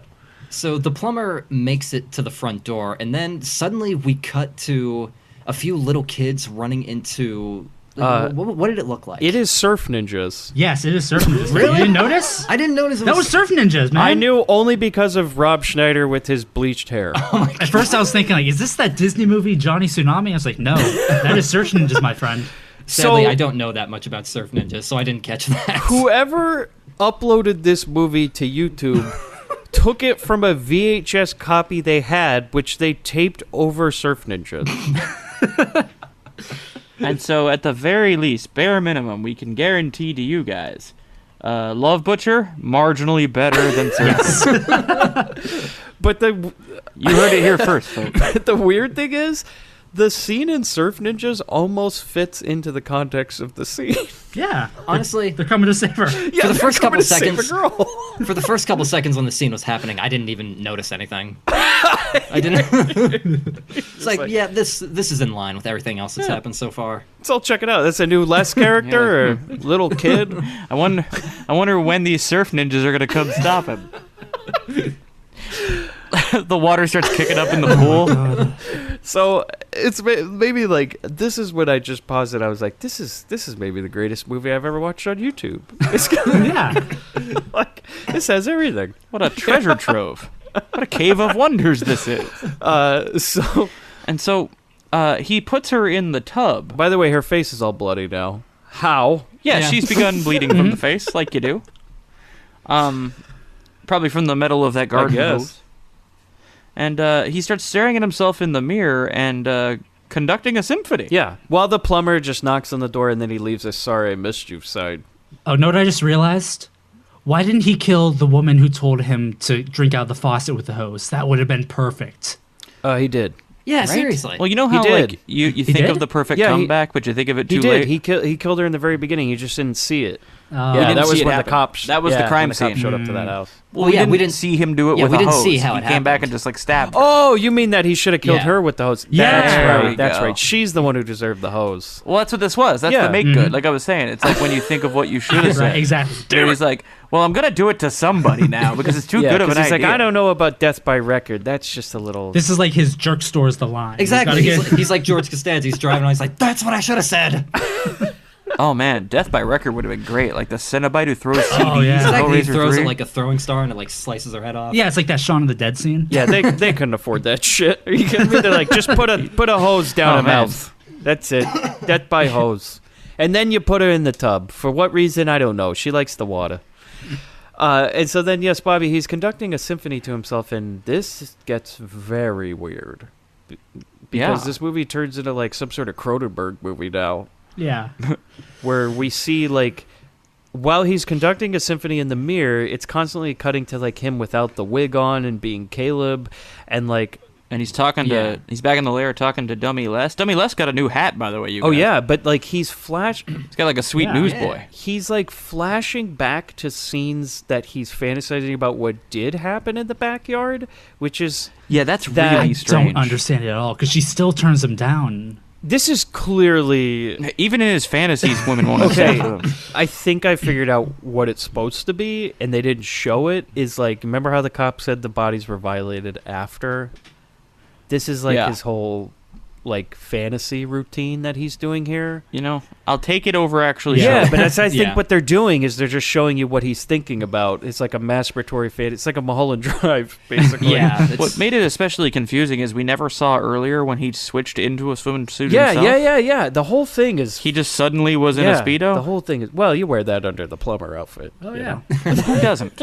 Maybe it was better explained, but then it had the surf ninja scene over it, so we just didn't see it. That's the part That's we missed. actually true. That might have happened. Maybe the original cut because like there's supposed to be 2 cuts of this. Maybe true. That's probably like One with and one without the Because surface. this is like Yeah, again, we got another night to dismember. the second situation. cut is actually just Surf Ninjas. The what whole if movie. the actual movie does have the scene for Surf Ninjas in it? Just saying, like, and then they're like, we should make a whole movie about this. Oh man, we need to release the angel cut. But the lines in this part are so amazing. Is that like Sheila turns to him, and she's like, "What are you doing?" You know, when she's about to go swimming, and he says something like, "I'm not impressed," and she's like, "Oh yeah, I could outperform you any day of the week." And they kind of like go on this bizarre. Go ahead. Doesn't she say something like, She says- I could outperform you 10 days in a week? See, that's 10 days in a week. Yeah. I can Yeah. outperform you 10 days in a week. They're like, I think like, she got yeah, the sure. line wrong, but just So you keep want to? going. Can we do it? Just You want to do another take of that? I don't think No. that's No. no. She barely remembered the lines in this one. You want to do it again? And she's like, I can outperform you 10 days in a week. And then she like gets in the pool and she's like, yeah, yeah, yeah, yeah, and like takes her top off and she's like, what are you waiting for? And I write, I'm gonna miss Sheila. She was special. Yeah, she was my favorite. I'm like, I was so sad. I was like, can you just bring her back? Like maybe she didn't die from the hose or something, because I dig just having her around for the rest of the movie. Can he just start seeing her like that dude from American Horror? Yeah. She's more decayed each scene. Please. She's for some reason bleeding from the mouth more and more. I would have wanted to see Carl's reaction, honestly. He gets back from his trip to wherever. Oh, yeah, he probably would have had something. He's like, that damn music, I'm telling you. Yeah, it would have been very. She haunts his radio now. So we're back at home. More crazy talk between Caleb and the mannequin head. That's when he has the new hat. He's got a new hat. And Bobby, do you have any lines written down? Because I honestly can't tell you what's going on. It's pretty much just Les is letting him know you're weak. Without me, you're a dead man. Yeah, we learned they got lots of mom issues at this point. Yeah. Then I write, well, the whole cop team, and of course Russell is here at the house, and they're at Sheila's house, and they're outside cleaning up the mess, and Russell says to one of the cops, he goes, I don't think this is the same guy. It's too weird. And that's when the cop says, weird? This one was drowned and not stabbed. Whoever did this one is weird. A real sick weirdo. Not just sick, but a real weirdo. Yeah, really weird. And so then we cut to Caleb gardening at Russ's house, and it's almost like, do you guys know he's the killer, just in case you didn't know? Yeah. And then Russ's wife, Flo, she says, the yard's looking great, Caleb. Also, I'm making lunch. Do you want to come inside? And please, Shane Terry, go ahead. 5 minutes of Caleb going. Well, man. Well, yes, man. I'm very hungry. Yeah. Okay, I'll see you inside. And so then the police and Russ, they're like trying to figure this out. And at one point, this is amazing, guys. You want a fucking hard take on gun laws? You're gonna get it. Yeah. Oh, this is how he opens. Spicy take. So, guys, take it away. Somebody brings in a knife. You bring in a knife, and then Mad Cop is like looking down at the desk with all the evidence. Is like, and they worry about banning guns. If I hear one more word out of those Parklands kids. And then he goes, Mad Cop also says, he goes, damn, I've looked and I looked and I can't see it. And that line is great with what we're about to learn when they go to the map. Oh, my God. So Good Cop goes, guys, I fucking broke the case. I got it. Come over to this map I got. And he brings him over to this whole fucking map where he's put like push pins and everything like this. And he goes, what I've noticed is that all the women were murdered in the same neighborhood. Yeah. And Like I blocks write- from each other. I go, you need a fucking map for that? That's the very first thing you notice in an investigation. He goes, guys, I just noticed this by body 6.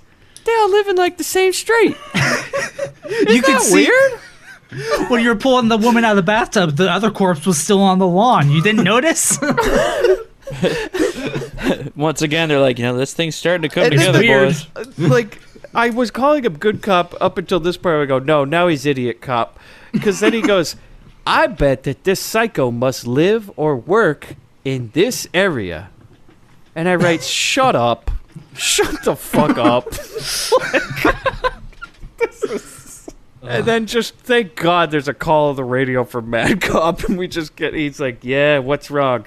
And they go, the commissioner's here. And he turns to Russ and he goes, Russ, before you leave, if you want a real story, you go talk to the victims of those families. 2 of the women were married less than a year. Will this have to do with anything? No. No, yeah. That's what I was wondering. I was like, Absolutely not. the moment I heard that line, I was like, there's no way there's any payoff for this I at this completely, point. I completely forgot about that line. So that just goes to show. Well, he does this whole thing where he stops and goes, wait, Russ, before the scene's over. This might come into play. And he says it, and Russ kind of looks at him, and then the scene just ends, and it goes to Caleb and Flo, and they're eating lunch, and he's like, I got to get back to work. And she's like, we shouldn't go out to work on a full stomach, Caleb. And he goes, oh, the ticket. And she's just grabbing his chest, and she's like, Caleb, do you have a girlfriend or a wife? Do you need to ask that? And he's like, and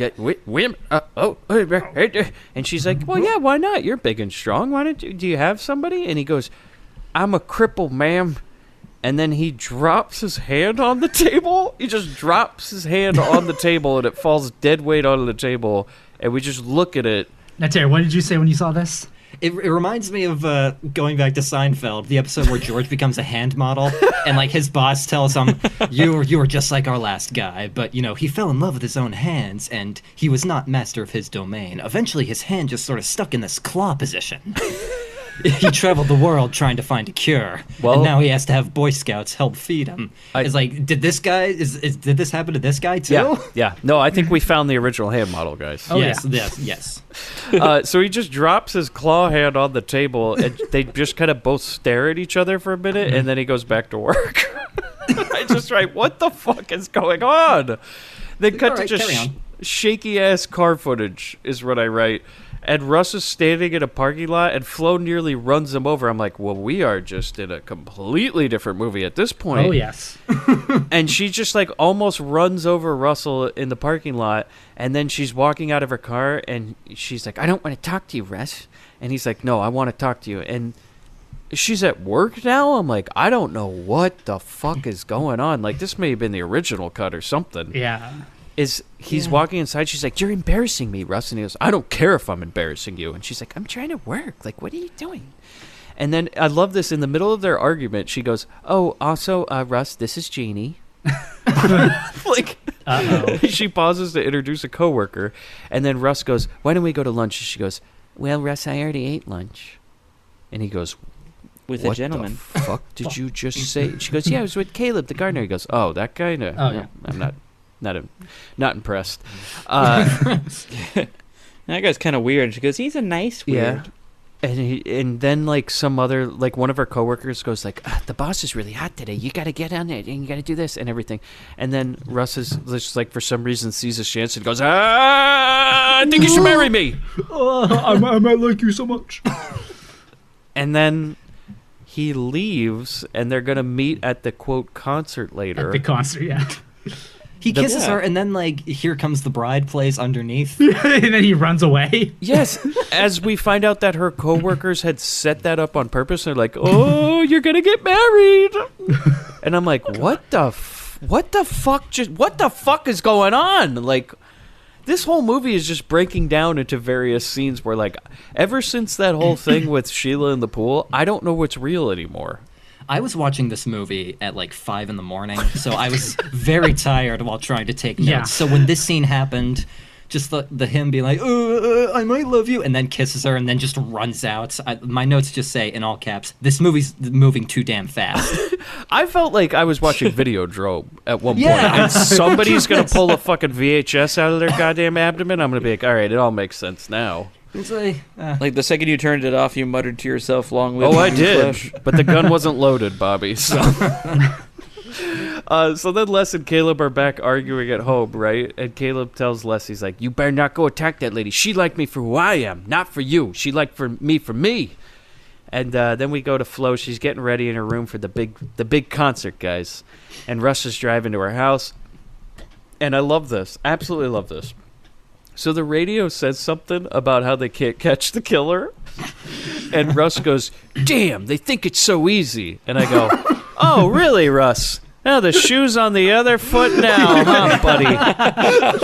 How's it feel, you son of a bitch? Time to pay the fiddler, Russ. And then while this is going on, Les is just walking to Flo's house. So what we see is a series of shots where Flo is getting ready, Les is walking, and Russ is driving, and it's like, well, who's going to get there first? Also, like, Russ is like very, very, very, very slowly piecing it together. He has everything he needs to solve this, and he's going. He's just kind of recapping. Yes, please, it. Shane, tell us his thought process. Please say it out loud. So there's a killer, and he lived in this neighborhood. Step he's one, weird, killer. And he's weird. And my wife was having lunch with a weird guy, and there's Caleb, and he's weird, and Caleb's in the neighborhood. He works for the people who were murdered, and he's weird, and they said the killer was weird, and Caleb is weird, and he worked for them, and he was by all the murders, and also he's weird. Oh my God! He goes, oh my God, Flo! And so then he pulls over to the nearest payphone. He picks it up. He dials the numbers. He puts in his quarter. He calls homicide. Yeah. He doesn't call Flo to warn her. He calls homicide, and he goes, guys, I got the case. I love it because he says, it all fits. I don't have time to explain. He had to brag first. Yeah. And also the guy... I figured it out. The guy on Bye. the other line's like, what? He goes, it's Caleb. Caleb the gardener's the killer. Tell the cops. Bye. And then he just hangs up. Then he picks up the phone again and calls his fiancée. But she can't hear him over the music. That damn goddamn rock music. Am I right? That modern jazz. That cacophony of horse manure. And so then Russ gets in his car to drive over, kind of, because he like takes his time to start the car, and then he's like, how do I put it in gear again? Okay. I shouldn't speed. As he's just going really slowly, and then Russ gets to his house right as Les arrives with these giant shears in his hand. Like cartoonishly large. And boys, like Cropsy didn't have shears like boys, this. what happens to our boy Russ? Well, Russ pulls out a fucking gun and drops it. And then they drops get it stabbed. immediately. Like a dork. Like a dead fuck. And Oh, well, he gets straight up pieces. Yeah. That's right. Yeah. it is a great death scene. It's magnificent. Yeah, as he stabs him with these shears over and over. It is like something out of The Burning, the way he just gets Also, taken down. I am satisfied as fuck that Russ is dead. Like, Oh, I'm yeah. like, oh, thank God this fucking asshole's done. Struck down in his prime. Mike lit a cigarette. I mean, ever since the cheerleaders episphany, I'm on Les's side, guys. I Yeah. don't know about you, but This guy's a hero. He was right this this man whole is doing time. God's work at this point. So, Less is more. did you ever see that that Bill Paxton movie with Matthew McConaughey in it? What was that called? He directed that movie. It was something like where God was telling him to kill. Yeah, frailty. Frailty. This is like a real frailty type of situation. I'm like, it all makes sense, boys, if you listen to the Lord, okay? So then Russ gets to his house right as okay. So Les rings the doorbell, and I love this. Is now he's doing another character, and he's like, "Yes, hello, I'm a doctor, and Caleb is I'm Dr. Lester M. Caleb is one of my patients." And she's like, "Oh, come right in." And then he sits down. They're sitting in chairs, and he goes, "Something happened with Caleb and Flo. You must have really upset him." And she goes, all I did was be nice to him." And then he stands up, Bobby, and he starts walking around the room. He drops something on the floor. What is it that he drops? Mhm. What did he drop on the floor? I have don't it in my fucking notes, know, Mike. but they showed it like it was supposed to he matter. was smoking, and he was smoking, and he like just tipped the ashes onto the ground, I was like, why did we get a close-up of this? just to show that he's dirty. You know, he's a dirty boy. This Okay. dirty Yeah. motherfucker. And he just kind of goes on, and he's like, you don't understand. You can't be nice to a man like that. You're going to build up his spirit and break him down. He's got problems. And she's like, why are you here? And he's explaining, he's like, I understand things better than Caleb. Worldly things. And then, like, This gets And very she's pieces. like, I'll talk to Caleb when he comes back. And he goes, oh, he's not coming back. and she's like, oh, no? And by the way, this is all like Telltale Heart. While this is going on, is that like he keeps like hearing Russ's voice at the door and then like imagining that he's at the door still. It's very weird. And she said, We're doing something deep, and I don't know what because she that also is. says something about like, well, my boyfriend Russ is going to be here very soon or something like that. I'm not really sure what happens next. It's just, she says, Flo says, I'll talk to Caleb next time I see him. He says he won't be back. She goes, I think you need to leave. That's it. And he goes, oh, you don't think I know where it's at? I know where it's at. See, like And she starts kind of trying to like play to him a little bit. this is a lot. And she goes, it's refreshing to meet someone who knows where it's at.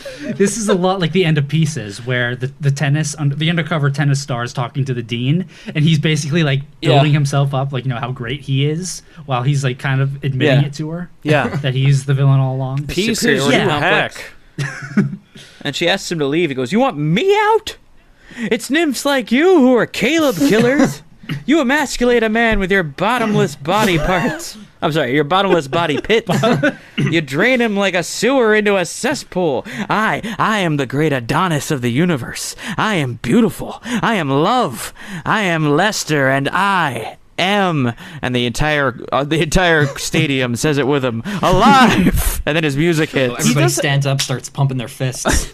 He has a catchphrase too. We didn't say it. He said it in the Sheila death scene. What is his catchphrase again? But of But course. of course. But of course, yeah. He Now, always does here's- this thing where he puts his arms out and he goes, "But of course." Now, seeing as he's someone who, like, he has all these different personas and nationalities, when I heard him say, like, but of course, I was thinking, he's like that character in Cheers, the Henri, the French guy, but of course. He's always trying to steal Woody's girlfriend. Oh, Woody. Woody, get me a beer and pay for it. This really repaints those Grey Poupon commercials. But of course. Do you have any Grey Poupon? But of course. Stabs him with some shears. You know, he was putting on that voice. Uh-oh. Jeez. So Flo But, runs away as Les just continues to laugh to himself. Like he just laughs for like a good 3 He minutes. doesn't do at this anything. point. Just, He's so caught This up in gets himself. kind of slumber party massacre. Everything's like doing slow mo. We're hearing high strings. Oh, and speaking laughter. of slow mo, Flo goes into a Oh. room and she sees Russ outside this window door, Bobby. And then thank God it's him. She opens it, and then what takes about 10 minutes of film time.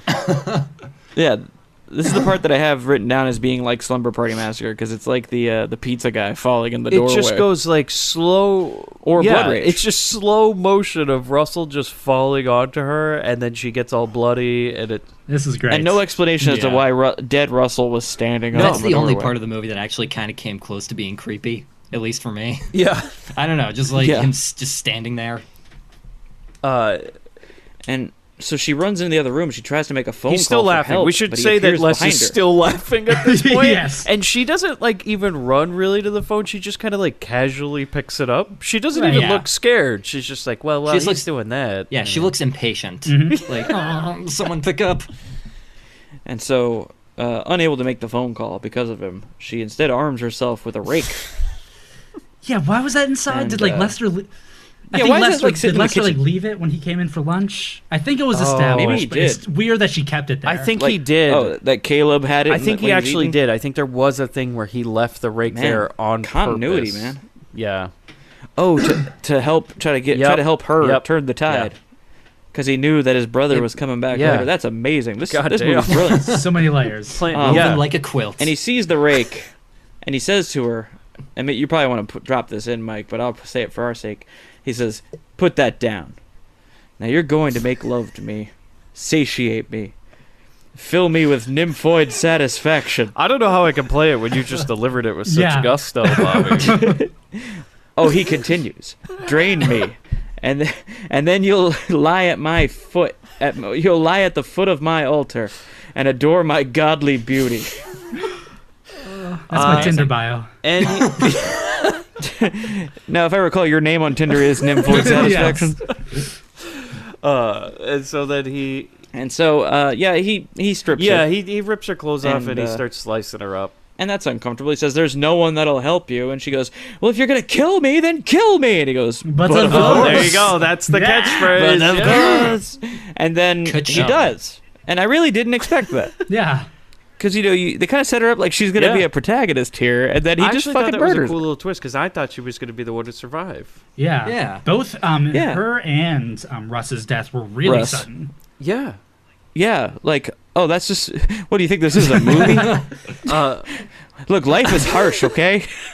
There are no good guys. But then Les just walks out of the house. He lights a cigarette. He hears a cop siren. He just slowly walks off, and he's just walking city streets. And then all of a sudden, And he's kind of trying to fight off turning back into Caleb. Caleb is trying to wrestle yeah. So control it's like back his from him. arm, his hand, that's turning.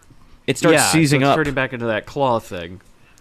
And as weird as it is to say this is actually some pretty good It physical is. acting. As he's like kind of stumbling on, it's like a real Dr. Jekyll, Mr. Hyde type of thing. Yeah. Oh, yeah. By the It end looked of the painful. movie, he started to figure out how to do And this. yeah, just right in time, right? Just right before the credits are rolling, he's like starting to put in a pretty decent performance. And I love here. this. So a cop car pulls up and they're like, "That guy looks really suspicious." And they're like, He's acting too weird to be a drunk. Also, he's like, he looks fine. He's dressed in a suit, and they're like, "Nah, he's stumbling. He's stumbling and bumbling. Get this son of a bitch over." I like this too because they pull over and they start giving him the business, and he goes, "Hey, can a guy have a fight with his wife without them sending in the militia?" And that's a little standing applause break there for the audience. Am I right, guys? Jeez. And then they start searching him. They do the old stop and frisk. Nothing bad. And the cops ask, they're like, "Well, why were you walking all weird? Are you on drugs? Are you drunk?" And that's just when he says, "Yeah, the whole can a guy fight with his wife." And they're like, "Oh, buddy, we know." So they let him go. And so then Les is back at home, and he's crying as he becomes Caleb. And Caleb tells Les, he's like, "You lost, Les, because for the first time, the woman didn't think that you were beautiful. She liked me. And now I'm free." And he goes, "You freed me. Look, Les, look at my hands." And he's like, "You're not alive." Keep going, please, if you have more of it. Oh yeah, and he starts hacking at the dummy. He starts hacking at the dummy with Les's clothes on it, and he goes, "I'm alive and I'm beautiful." This is. Has your wife ever walked in and you're doing this, Bobby, in the apartment, killing a mannequin head, going, "I'm alive and I'm beautiful"? Oh yeah, she's definitely walked on me hacking something and saying, "I'm beautiful." That's what the song is written about. He's beautiful in every single way, and words can't bring him down. This is the best body positivity movie I've ever seen. That's really the overarching story here, is accepting yourself for who you are and knowing that you're beautiful. This movie no taught me what. that it was okay to be weird. But I like this is that while he's doing the transformation, he's just like, "And I can see. I don't need these glasses anymore. And I'm not even crippled. My hand is just fine." I can dance. Mein Führer. I thought a musical number was going to start. It's like the grandpa from Willy Wonka. Oh, God. I never thought my life would be anything but catastrophe. Oh, that would be amazing. It's ours, Lester. It reminds me of that Simpsons Planet of the Apes musical. You've made a monkey out of me. Yeah, where he's like, "I can talk, I can sing." And so, but a new voice comes in, you guys. Yeah, Bobby, please. Because he starts flashing back because he hears his mother's voice. He remembers young Lester talking to his mother, and then we flash back to Caleb's funeral. Oh, this is amazing. Shyamalan twist with 1 minute to go in the movie. Yeah. This is so cramped. Oh my It's God. great. And the pastor says to young Lester, "You're to be the man of the house now, Lester." And Mike, that's when Mom comes up to Caleb. Oh God, this is amazing too. By the way, at the funeral of her son, Caleb, she comes up and she goes, "Les," she goes, "Les." He says to her, he goes, "Mom, I'm so sorry about what happened with Caleb. I'll try and be just as good as Caleb." And she's like, "You will never be as good as your brother. You will never be Caleb, Les." Fucking mouth. you shut your not Caleb face. Also, by the way, and she says, "It should have been you." I want to point out, like, before we get off the scene, while this is all going on, because it's also like kind of interspersed with him killing that mannequin, that at one point while he's slashing the mannequin up, we just cut to a framed picture of a dog. Yeah, and like a weird smiling face. Yes, I was like, totally what? forgot about that. Yeah, I was like, what? Yeah, the dog's just going, "Do it, Caleb." And I was like, do you think Caleb was just a dog? The dog was telling him to That's do one it. of the personas. Like some Summer of Sam. Yeah. No, just like just about to say. his brother was just a dog. And his mom was just really upset about it. Yeah. The flashback is just them putting a shoebox in the backyard. Like, "It should have been you." This is very.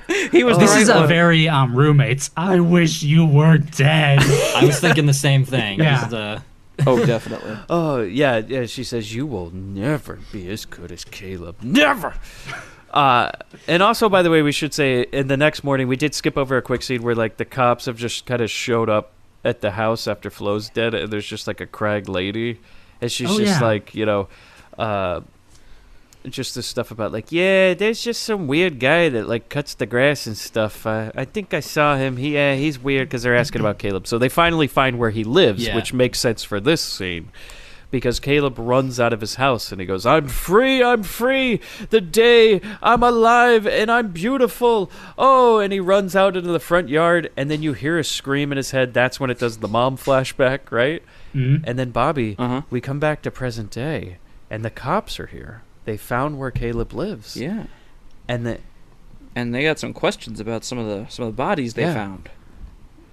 And he's explaining, no, my brother Lester. Yeah, because they go, killed her. did you kill that lady? And he goes, no, my brother did that, but it's okay. He won't do any harm anymore because I executed him.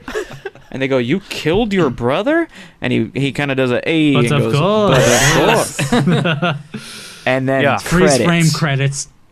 Perfect. Hell yeah. And that's what I write. 1,000,000% recommend. Oh, yeah. Yeah. Oh, is this across the board? Flying McCullum Brothers? Definitely. Yeah. You can find it on YouTube. You get a little bit of Surf Ninjas for your time. Come on. It's a little bit of everything. It's This a smorgasbord. is so interesting of a watch, too, because that first 20 minutes, you're just like, oh, it's just like, I don't know, man. And then all of a sudden, man, you rarely see it, but man, that second act hits and this movie just fucking takes off, dude. Yes. Like, just It wow. really does. Like, it's rough going at the beginning, and then suddenly, once it finds its footing, it takes you. Oh, and boy, does it ever. Once you switch from Caleb to Lester, Takes you you're all going. the way to the moon.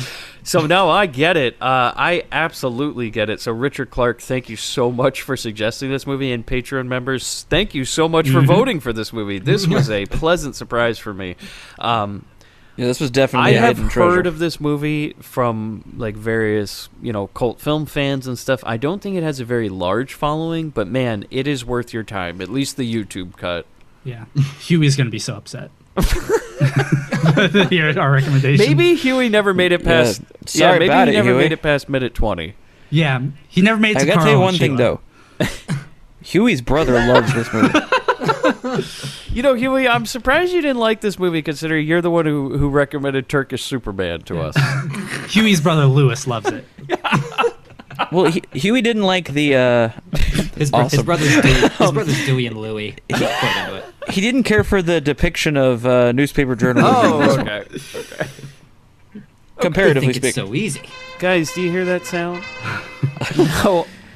How do you think Bobby and DeVito fit in the world of The Love Butcher? I hope nobody has mine, because it's pretty easy. But go ahead, guys. You go first. Okay, I'll go first then.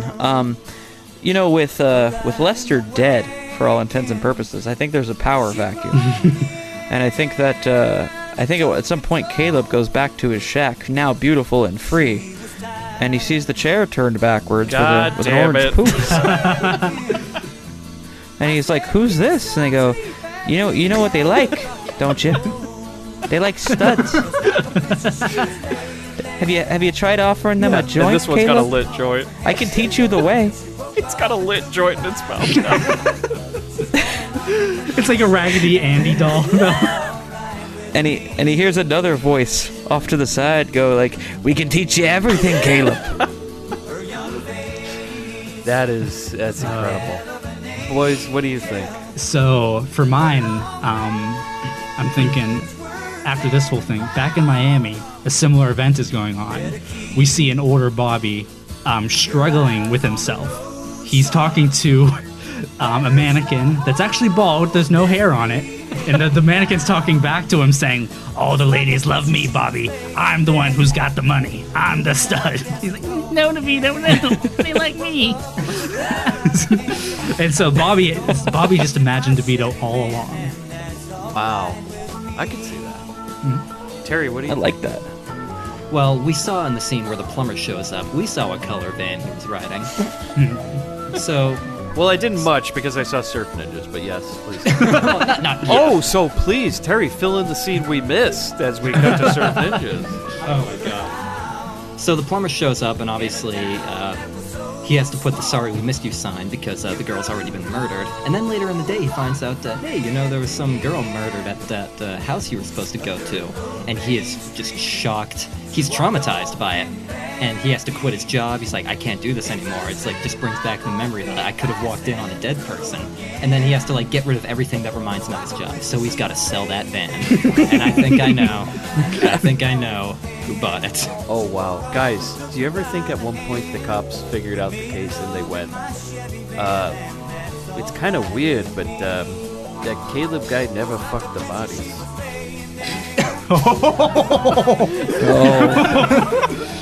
Oh, dark. Oh, Jesus. They I love reported it. hearing a weird song. Something by Mr. Johns is what I hear. Now that's way better than that modern bit. That wasn't even mine. I just got inspired after what Jerry said. Because I was going to say maybe, that part when Bobby gets knocked out in the van race. Then all of a sudden he starts hearing some classical music and we cut to him actually staring at a mirror. It's still just Caleb from the scene where he's doing the whole cacophony as Sheila's in the tub. But I like my other one. They figured out what really happened to those bodies, guys. Can you imagine if the van ended? Like, imagine if the van didn't end in that race. Like, all of a sudden, Mad Cop shows up and they put cuffs on him and they go, "We got him. This real fucking sicko has been fucking bodies all over town. Thank God we got him." And they just drag Bobby off to prison at the end of the movie. They didn't say no. How great would that be if just like a regular ass teen comedy ends with them going, no, this man is a rapist of dead bodies. That's how most of them should end. I mean, look. As Bobby is being dragged away by the police, he's being dragged off in cuffs. One last time, he looks at the camera and says, "Women." And then a Looney Tunes closes in on his face. Oh God! So guys, do you got anything to promote before we end this episode of the Bin? No, Terry, how about that Bandcamp? It up yet? Come on. Well, You've been working on a lot of music. I finally do have something on there. Finally. Holy shit! So all the Grindbin audience that bookmarked it, all one of them. Yeah. Yeah, seriously. Went on there. Yeah, you finally got something to listen to. I've put 3 songs up. Just I've legitimately listened to them and they're really great. Thank you, Bobby. Oh, well, that's nice. Thank you so much. But worked Terry, very why hard don't you on tell us the Bandcamp again so I could go? Eat your heart out, Chris Man. It is. You ain't shit, man. Yeah, just let me tell you right now, Chris Man will not listen to it, no matter what. He's never watched one of these movies. If you think he's going to listen to that. All right, Bandcamp. Or do you actually want me to? Oh yeah, do it, I'm putting it right now. Yeah, for real. Bandcamp.com/ I'm putting it real time into my browser, as you say. It is Trampyr, TRAMPYR.bandcamp.com. I have 3 songs on there. The artwork is me holding a bottle of bitch vodka because I just had it on my shelf. And I was like, this is funny. So it's Trampyr, PYR. PYR. .bandcamp.com. Oh, Bandcamp, yeah. Trampyr. Trampyr. Yeah. All right, I'm putting it in right now in real time because there's nothing better for a podcast than somebody typing something in Google in real time. He's Trampyr, the no Such good shit.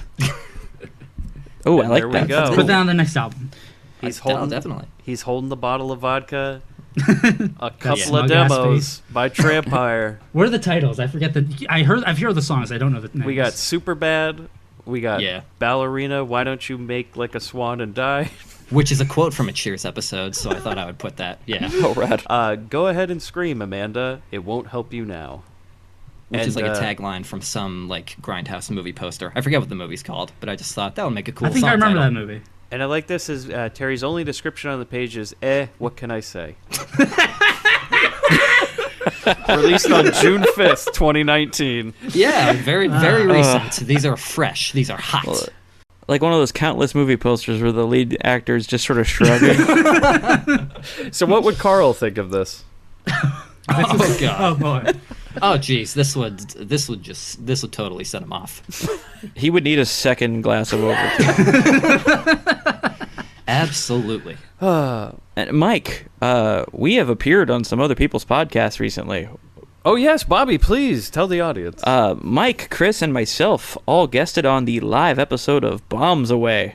Our friends up the street, who also do a movie podcast similar to ours, they held a live show at the Frida Cinema where we covered The Running Man and then talked about it. Go to their show, Bombs Away podcast, to hear that show. All three of us rolled in deep. He did not watch the film, but he showed up to talk about it, just like when we do our episodes here at Grindbin Studios. Also, Mike, were you not a guest star on the Growlix podcast? Yes, recently? I was. I was on that podcast about a month ago now, talking Death. I was talking Death Proof and Vanishing Point. It was the Growlix Cinematic Universe, so you can hear me on there. Bobby, you were on a couple episodes a while ago of Compañeros podcast. I was. They are now known as the Movie Melt podcast. I've made appearances on a couple episodes of that, as well as a couple episodes of their satellite show Songs on Trial, where I was a juror deciding if certain music should end up in music jail. I'm going to go ahead and send some Trampire tracks to them to see what they think. Can you please show up next time, if you're ever on that show again, as the character of Carl? Oh, yes. Trampire goes straight to the firing 1000%. squad. So yeah, check us out all over there. The van's driving all over this damn town. It is, and make sure to, before I give you the Grindbin stuff again, that address is Trampire, trampyr.bandcamp.com if you want to hear some of Terry's music. Shane has no music. My one-man band. Yeah. It's the sound of the summer. No, I do not. I did not assist Terry in any of this. He's a one-man band. He did drums, guitar, vocals. What else? Pretty much everything. Was there anything else besides those three? No. And did you guys, Terry, did you compose it in the same bathroom that you and Shane record the podcast on, sitting on The dual acoustics toilets? in here are surprisingly good. Yeah. That's where I recorded it. Yeah. It adds a certain soul to it that you don't get other places. I know. Shane, however, makes the music of the night. Yes. Yeah, every time he turns the Devil's Sword back on. Oh. Terry runs into his room multiple times and goes, "Are you playing Devil's Sword again?" So, Mike, where can they find us? You can find us on grindhillsfilm.com. You can join our Patreon, patreon.com/grindbin, and you can hear, for as little as $2 a month, all sorts of bonus episodes. We have like over 30 bonus episodes on there right now. We have full episodes, mini bins. Shane and Terry just recorded 2 episodes of Freddy's Nightmares with us that are releasing in the month of June. That's right. We are going episode at a time through the entire series of the unfortunate TV show of Nightmare on Elm and Street. my God, did we covered episode 2, and fuck, Yeah. Oh boy. God. Have mercy. You want to hear 4 men weep into their hands? I'll just say there are multiple points of that recording where Bobby says a line, and then he goes, "Are you guys still there?" And we go, "Yeah, we got nothing to say, dude." Yeah. It was like a funeral. So look forward to hearing that one. Yeah, Bobby's cleared his throat multiple times. They just left me in the lurch. I thought I'd fallen asleep. I was like, oh shit, I'm in a nightmare. I'm suddenly going to hear like, "I'm your podcast now, Bobby." But you can find us at grindhillsfilm.com. We're Twitter at GrindPod. Facebook, The Grindbin Podcast. We're on Instagram as well. And you can rate this show 5 stars on iTunes or wherever you listen to it. We really... For all that matters now that iTunes is dead. Yeah, fuck Yeah, that, right? right? Yeah. There goes all my reviews. Thanks a lot, So Apple. I Fuck assume you. we're on Apple Podcasts. I don't know what their new thing is, but you'll find us. Just I don't Google know. us, damn it. I mean, we're the Grindbin as soon as they Podcast. turned down iTunes, I just threw my iPhone into the fire. So I don't know. That's why I'm a Droid boy. Yeah, from whence it came. Well, we already knew that. Yeah, as above, so below. Fellas, let's go get some Ovaltine. Hey, Bobby, I got the money. Dad, I made the team. But you're a hooker. Get that goddamn thing out of your mouth. Spooky got no real rhythm. We're gonna play a little game, baby. I just love fun and games. Get a little girl all hot and horny. This is Los Angeles. How the hell would women live? I'm horny. And maybe Daddy would have had to kill himself because he couldn't get it up anymore. What a shame. Come on, just step on the gas before we get creamed.